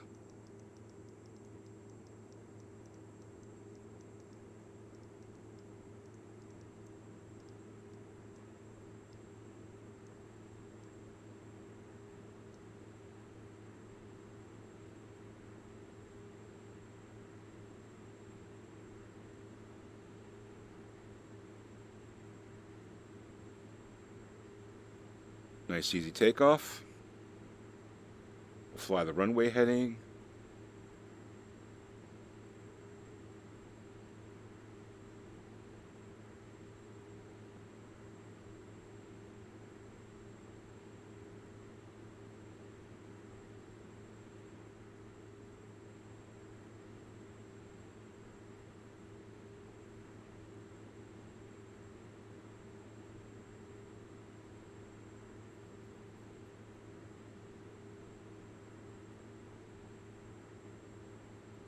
Oh, gear up. I'm thinking here of a million things. I forgot to put the gear and the flaps up. Like, why am I only doing 100 knots? Maybe because the gear is still up? That could be the answer. LNAV on. LNAV on. LNAV on. That's plane command right there. I just basically turned on the navigation on the autopilot with my voice. And when I hit about 1,500 feet here, I'll say altimeter hold. Altitude hold. Not altimeter, because then we'll change the altimeter. Altitude hold. Here we go. Altitude hold. Altitude hold on. That plane will level off. And the computer is in control. See what you guys have to say here.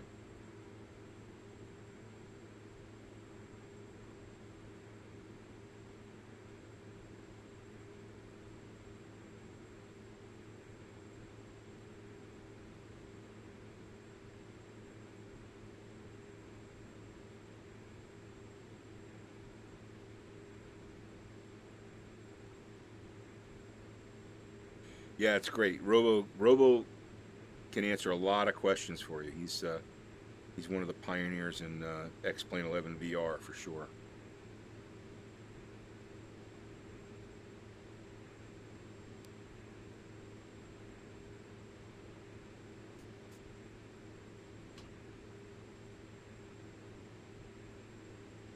So the fun fact for the day is that the PC-12 will allow you to control the yoke with a touch controller, which is pretty cool. This is a CH Products yoke. It's their base model yoke.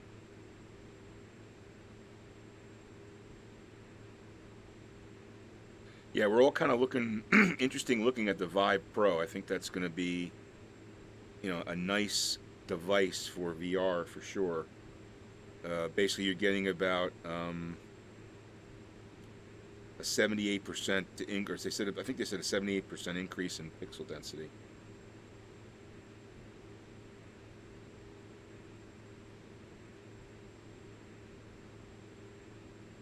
Yeah, the PC. I'll show you.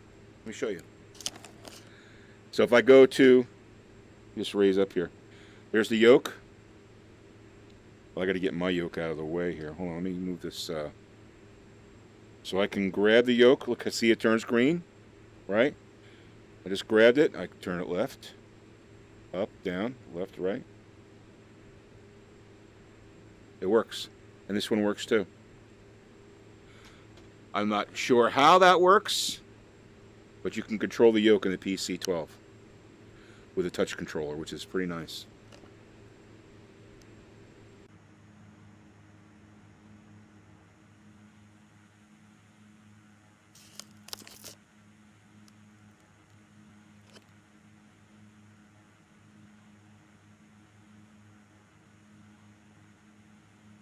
Yeah, that's a big improvement, and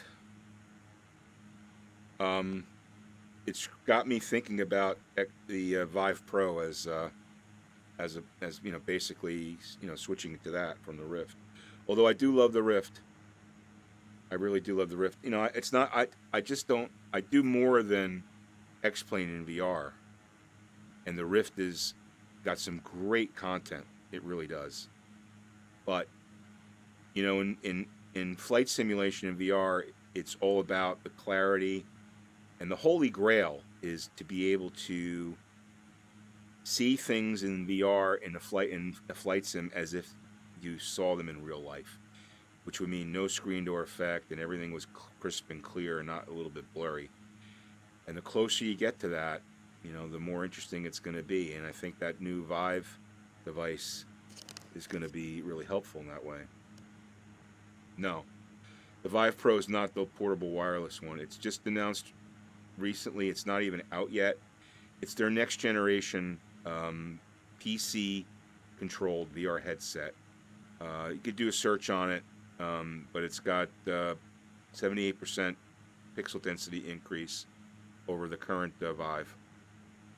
And but you're going to need a pretty hefty PC to run it. You probably want at least a 1080, I would say, to run it, especially with X-Plane. So, because you got to remember, when you're doing X-Plane VR, you've got X-Plane that's taxing your CPU, your GPU to some point, even though under OpenGL it's not as good as it should be. And then you have VR that's taxing your GPU. So when you go to the Vive Pro, you've got the higher density. You're going to want, you know, a pretty powerful GPU.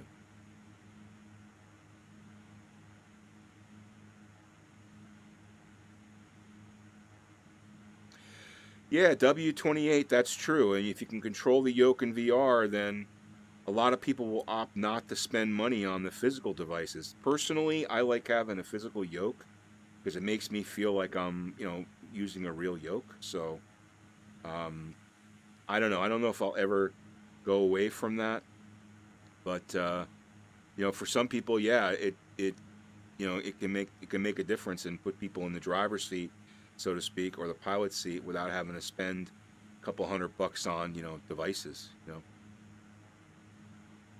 Yeah, they're marketing it. It's the top of the group. They have not announced the price yet. They haven't really announced a release date yet. So hoping that that'll be soon. The guess is it's probably going to be around $500-600 for the headset, something like that, probably. Based upon what, but who knows? Then you could use the old base stations, the old Vive base stations with it. But as Robo said, they didn't announce the knuckle controllers, and knuckle controllers are, kind of more look like the touch controller, just a little bit more ergonomic in your hand than the old Vive controllers. You're selling your kidneys. Yeah, it's it's funny. Who was saying it? I forget where I was. I was in a stream the other night. Maybe it was John Fly. I forget whose stream it was. And someone was saying, "I can't wait for the next release of something to come out." Maybe it was Jeff. And I said, "Yeah, we can always never wait for the next. You're always waiting for the next release, right? The minute you get the Vive, you're waiting for the next release that had better density. Well, the minute you get the Vive Pro, you're going to be waiting for the next release that has better density,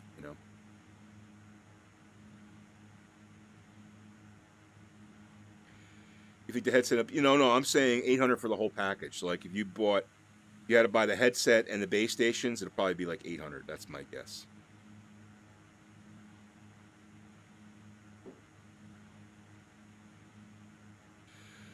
Well, I tell you, VR, in my opinion, was made for flight simulation. Any simulation game of movement, driving, flying, boating, space, VR was made for it. It just gives you the perspective that's amazing. There's a experience that you can get with Oculus Rift called Mission ISS, which basically allows you to go into the International Space Station, which is amazing. The detail is stunning, and you can actually do an EVA outside the space station. It's really, really, really cool.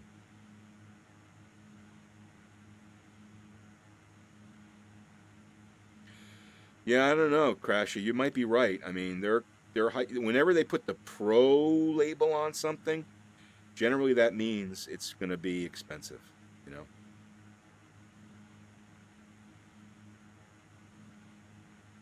Yeah, I've been meaning to get Dirt Rally. I heard Dirt Rally 4, right?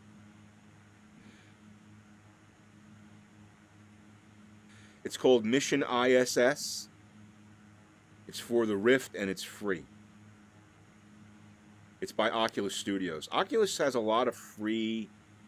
they have 3 really cool free packages. Mission ISS, which is free. Robo Recall, which is an amazing game that they give you for free. I'm pretty sure it's still free. And Lucky's Tale. Now, Lucky's Tale is kind of like Mario, Super Mario, but it's in 3D, and you're collecting coins along the way, and it's amazing. It's really stunning. Yeah, right. Put the word gaming on a product, exactly. These marketing words that cause you to pay more, right? A gaming chair. What? I mean, a gaming chair? Something you sit in. I never get the gaming chair thing. Now, gaming keyboards and gaming mice, I get that, because they're faster reaction and all that stuff, and they're designed for, for the guys that are playing like Fortnite, to have like quick reaction. I get that, but not a chair. Come on.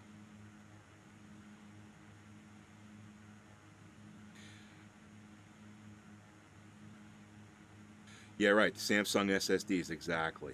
exactly. But there you're getting much faster speeds in those, right? So that Pro buys you something. But yeah, that's the nice thing about the Rift is you get a lot of free content to start with. But it's a really, I've had nothing but enjoyment out of my Rift, and I've had it for over, I guess it's probably about 18 months now. I've had it. I got it a couple months after it first came out. I paid full price for mine. And then the touch controllers weren't even out when I had mine, and then the touch controllers came out, and I paid full price for those. But it's been an enjoyable experience. It really has.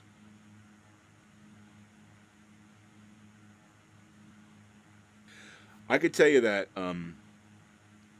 I've been kind of promoting VR flight simulation for probably over a year now. And I can count only one person that has basically said it sucks. And maybe that could have been, you know, attributed to the fact that they didn't have things configured properly and they didn't understand super sampling and all these other things, right? But I think as Robo said, or maybe it was Crash said, that you put the time in to do the configuration, properly tweak the configuration, it's pretty amazing.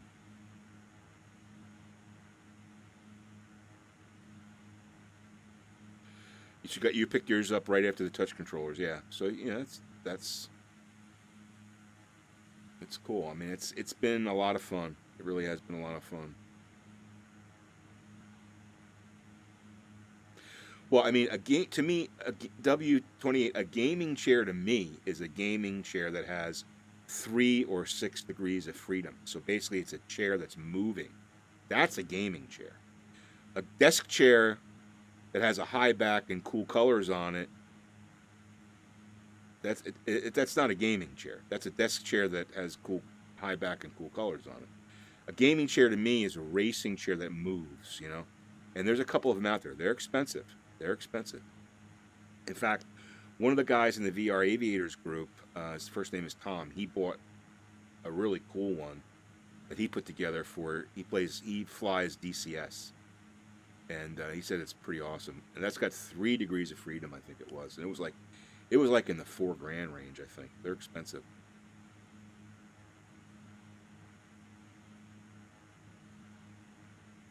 Yeah, I see what you're saying. Yeah, there are a lot. I've seen that. People actually use leather seats from a car instead, right? Yes, and you can build your own motion platforms too. That takes a little bit of skill to do that. And I've seen a lot of DIY, usually 3 degrees of freedom. 6 degrees is aggressive to do. Yeah, so the seat, the chair is on a platform and it's got servos and it pivots. So basically, if you're sitting in the chair, if you look at my hand in the lower left-hand corner, you're sitting in the chair. As the plane flew to the right, it would tilt to the right. The chair would tilt you to the right, or tilt you to the left, or up if you're going up or down. So the chair actually moves. It's in synchronous with the flight simulator. So yeah, you can get those now. They're not cheap, but you can get those. And generally come in a 3 degree of freedom, okay? Which 3 degrees would be up, down, left, right, forward, back, right? So that's the 3. 6 degrees would mean yaw. That would add yaw to it.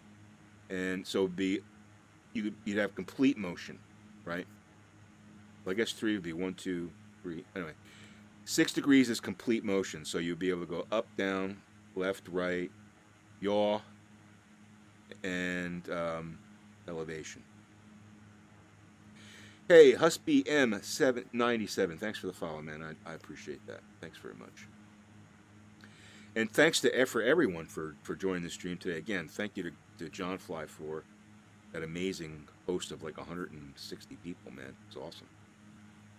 Really helps get the word out about what we're trying to do here with VR flight simming. So yeah, and check out my YouTube channel. I got lots of videos on there about VR flight simming, and mostly with X-Plane, but also I fly an Airfly FS2, which is a really cool simulator.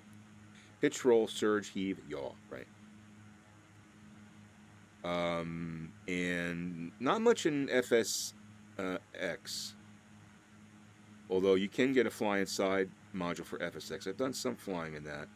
DCS 2.5 is coming out, so I'm planning on getting more into that. I want to learn how to fly a Warthog.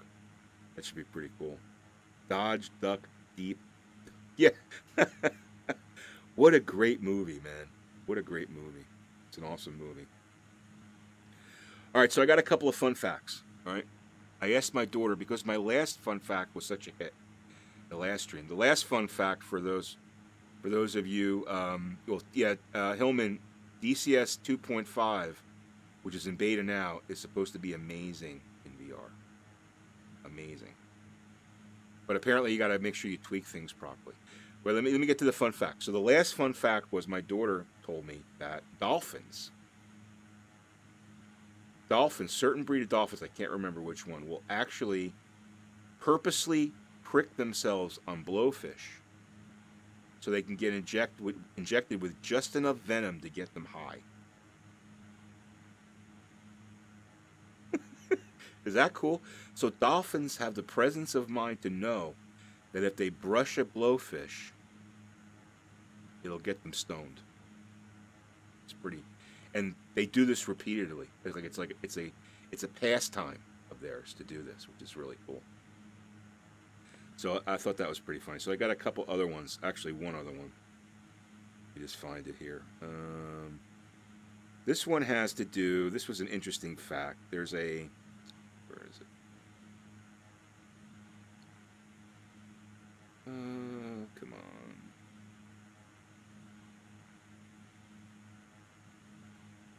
Here it is. There is a restaurant in Tokyo, I believe. Okay. I want to get the name of the restaurant because that's the funny part of it. They hire elderly people. Okay. They hire elderly people with dementia as waiters, and they told the customers that they might get their orders wrong. And the customers seem to enjoy never knowing what they're going to expect to have to eat. So basically, in Japan, they've got this restaurant, and it's called the Restaurant of Order Mistakes. That's the name of it. The Restaurant of Order Mistakes, where they hire elderly people with dementia as waiters and waitresses. And the customers are warned when they come into the door that we may get your orders wrong, and that's what this is all about. So basically, it's like the element of surprise. Is that wild? I thought that was pretty funny. And there was one more that she found me.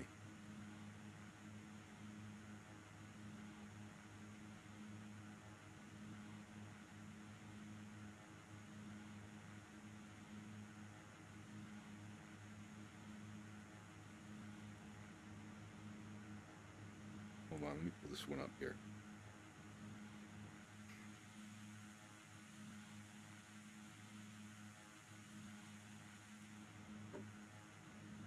Got a few seconds here. Let me pull it. Let me see if we can see this.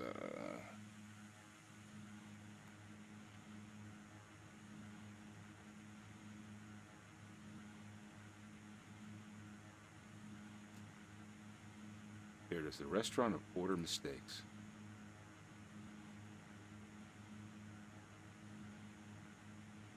Restaurant of Order Mistakes only employs waiters who have dementia. That is so bizarre. You can't make that up, right? So basically, you go in there and you have no idea what you're going to have to eat.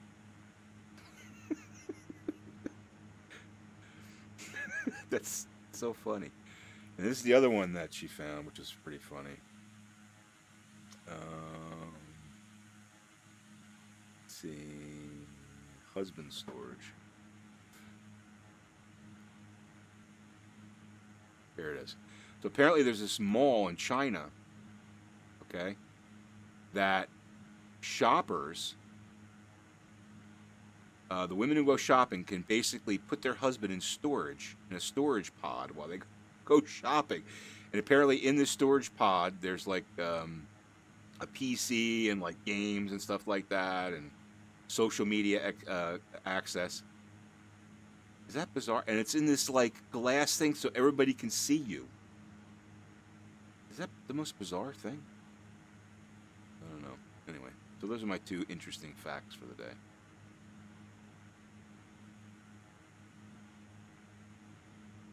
But I like the idea of the, yeah, wouldn't it be cool if they had like a VR cafe in the mall where you could just go there and while your wife's shopping, just go in the VR cafe. Yeah, I'm excited to get my hands on 2.5. I've been meaning to download the beta and try it out. I just haven't had a chance to do it. I got so many other things going on here. But if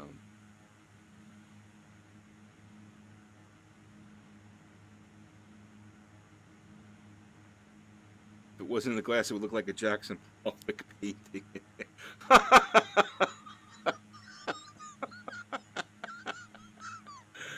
Yeah, I get where you're going there, dude.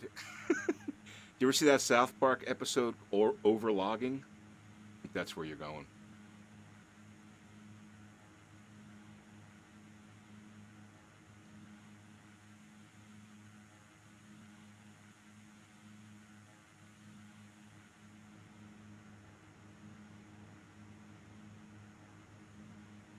Well, that's a good idea, W28. Have a adult gaming room. Why not? See, we have like I've seen like Dave and Buster's, which is like a overpriced adult. You know, it's supposed to be for adults. It started out as an adult place where you go there and you play like video games and arcade games and stuff like that. But every time I've gone there, there's like little kids there, so they've kind of changed their mode a little bit. It used to be like an adult place. Yeah, like I said, it'd be kind of cool to have like a VR kiosk. Maybe that's an idea. Maybe I should do that. Set up like a VR kiosk. Have like about 4 or 5 headsets in there, and let guys want to come in and spend time in VR. They can go in VR for an hour while their wife shops.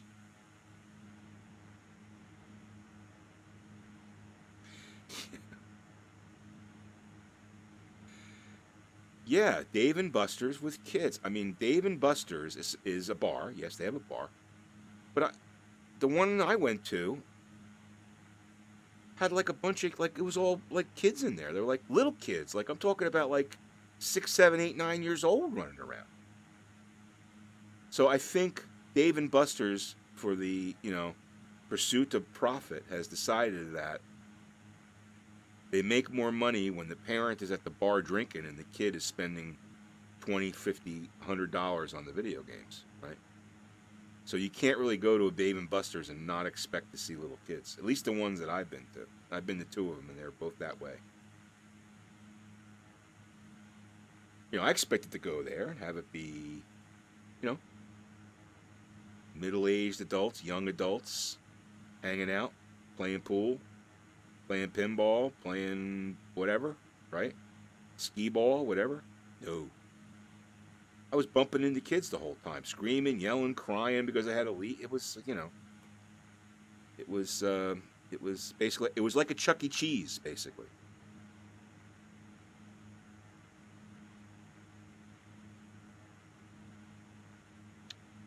No, I don't think 33 gig is going to be enough bad turbulence for X-Plane.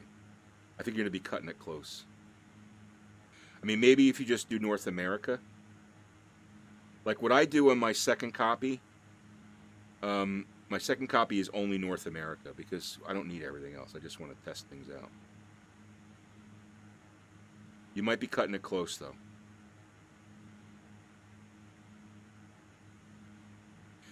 You spent $250 in an arcade when you were 12. I tell you, my daughter can spend money in a car. Oh my God. She likes the coin push games and what's the other one? Claw? Oh my God. I can remember dropping and she loves it. So what are you gonna, and they get you, right? Yeah, I have this. Yes, I have the second copy on an SSD, but I have a 500 gig SSD, so I've got plenty of room. Game parking spots makes you much more. Yeah.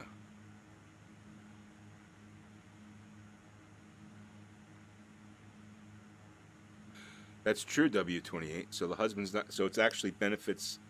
It benefits the shop and it benefits the gaming booth. Or the gaming spot, I should say.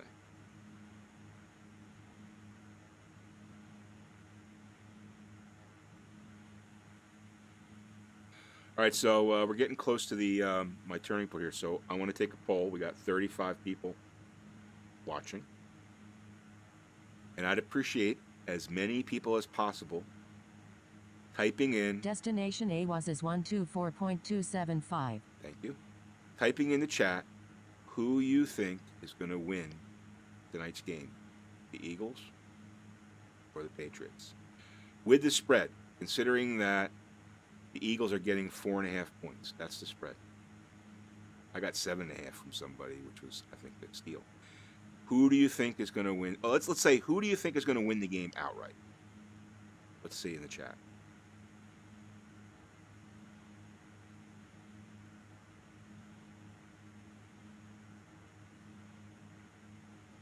Hillman, Patriots will cover the spread. Okay. So you think they're going to win by Pats. Okay. Pats. Any flight, are you from New England?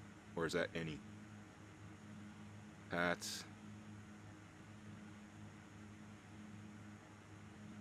Eagles will score first, and then the Pats will come back. Yeah, okay. As they usually do. Well, thanks, Rodif. I appreciate that. Eagles, you're geographically biased. Yes, okay, Jeff. I am too. And also I'm a Jets fan, so I can never, ever, ever root for the Pats. You're from New Hampshire, Hillman. Okay, well. All right. I gotta assume you're a Pats fan. You want the Eagles to win, but you think the Pats will. Yep. Yep. Well, I think most people believe that Tom Brady will win what will hopefully be his last Super Bowl. I'm turning here, so I'm going to have to get in the cockpit. Look at that plane turn. Isn't that nice? All right, let me slow the plane down here.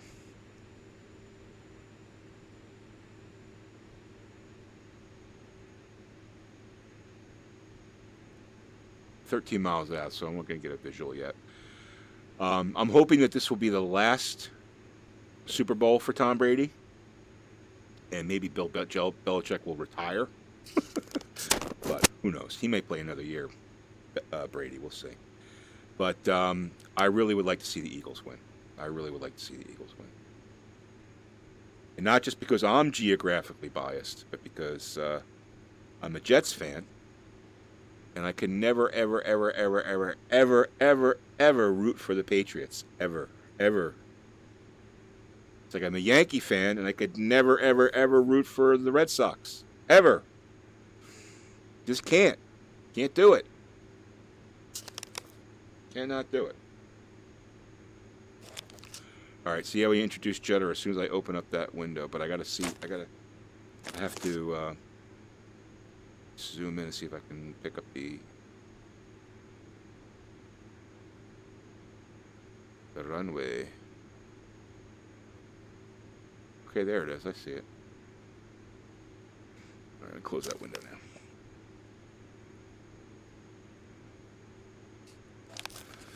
So we shall see. Hopefully it'll be a good game. I'm hoping it'll be a good game. And like I said, I got 7.5 from this guy, and it's a pretty hefty bet. Pretty hefty bet. I'm not going to say how much. Flight 209er, clear for vector 324. You have clearance, Clarence. Any flight. Thank you very much for the follow, man. Appreciate that. You have clearance, Clarence. What's your vector, Victor? Yeah, guys, I've never seen that movie, Airplane. It's a great movie. Anyway, I got 7.5 points. Pretty hefty bet. Let's just say if I win the bet, I might be buying a plane. X-plane plane, not a real plane. All right, let's see. Oop, warble, warble. Just want to make sure I got my landmark here. There we go.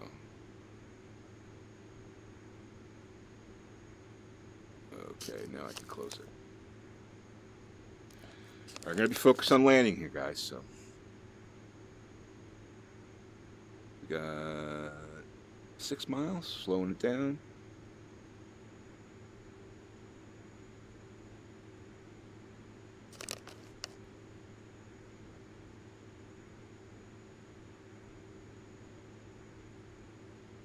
I can't tell you who gave me 7.5 points. A friend of mine. You don't know him.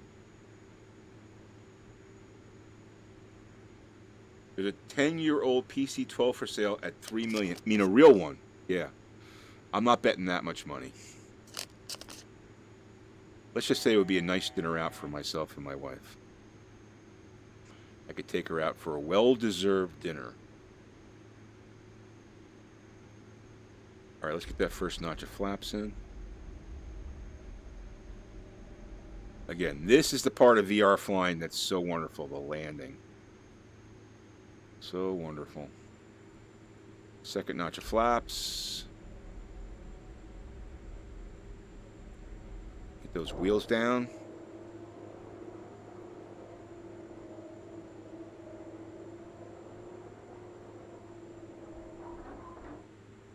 Three green. On final, clear for landing. That's what she looks like from the back.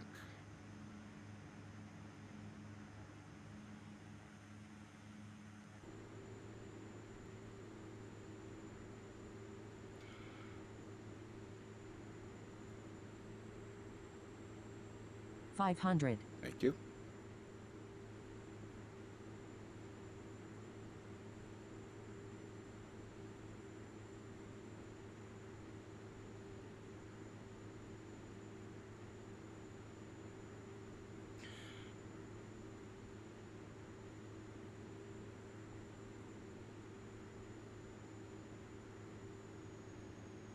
Coming in a little hot here. Come on, come on. Plane her up. Trim her up.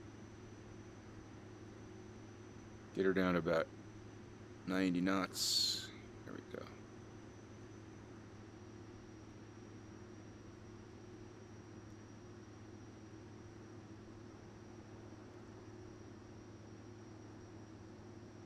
Come on.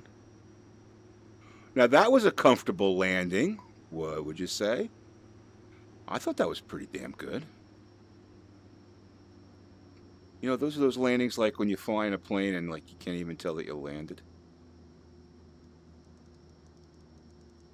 I have to turn around here because I missed the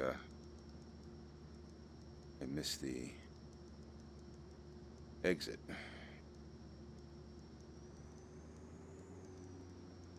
Let's clear the active.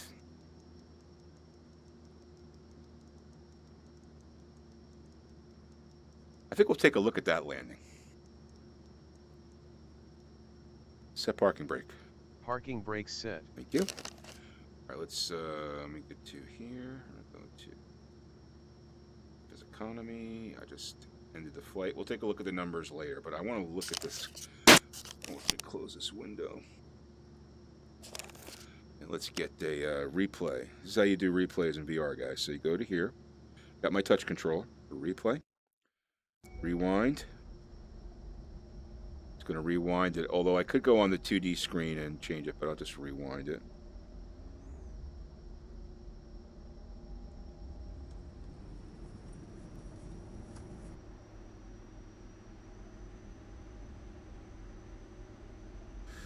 And then let's go to views, and I like this view right here.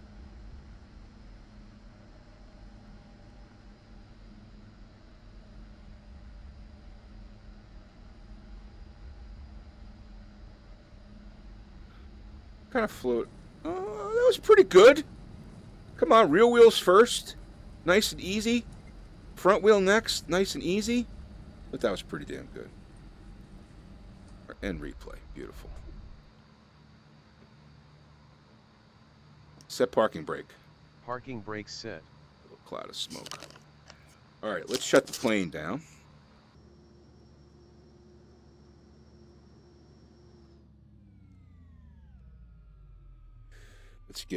let's get our, where we go up here and get this off, battery off, generators off, all this stuff off.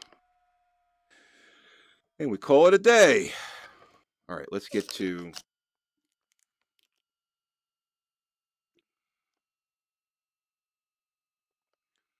let me go to my Chrome window. If you hadn't taken the top off that tray, yeah, what can I do though, man? That's a auto-gen issue. Thank you. I thought that was a nice landing. All right, let me go to the bank. All right, so I made myself $5,600, not bad.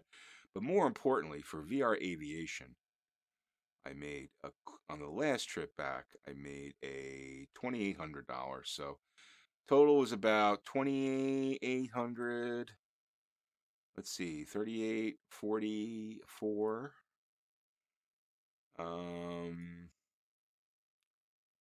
5,600 bucks. All right, so it's about 50-50, which is good. And yeah, so that's a pretty good day. If you take a look, let's just take a real quick look at where we are in VR Aviation. Got 100, so we're over 900,000. Really nice, and we're gonna get to that million again. We'll start doing some more stuff with FBO. Maybe buying a 208 somewhere. Probably what I'm thinking. So we'll talk about that in the Discord as we move on to bigger and better things. And that's going to close it out for me. I appreciate you guys watching. Again, John Fly, thank you so much for that host. I appreciate it. Bad Turbulence, thanks for the follow. All you guys, thanks for the follows. Roger. What's our And vector, for Victor? sitting here on a Sunday afternoon and checking out some X-Plane Realistic in VR. So, yeah, make sure you hit those sites. If you take a look at the chat, we've got the chat commands. You can get yourself to the sites I talked about. And thanks, Crash. I appreciate that. Get group money out of the bank. I totally agree. We'll move that over. Don't worry. But yeah, so I appreciate you guys watching. If you're watching this on YouTube, make sure you hit that like button and subscribe to my YouTube channel. Again, 10,000 subscriber giveaway going on, so check that out over there. And that's going to do it for me. Appreciate all the support. Enjoy the Super Bowl. Go Eagles. Have a great Sunday and fly safe. Take care, guys.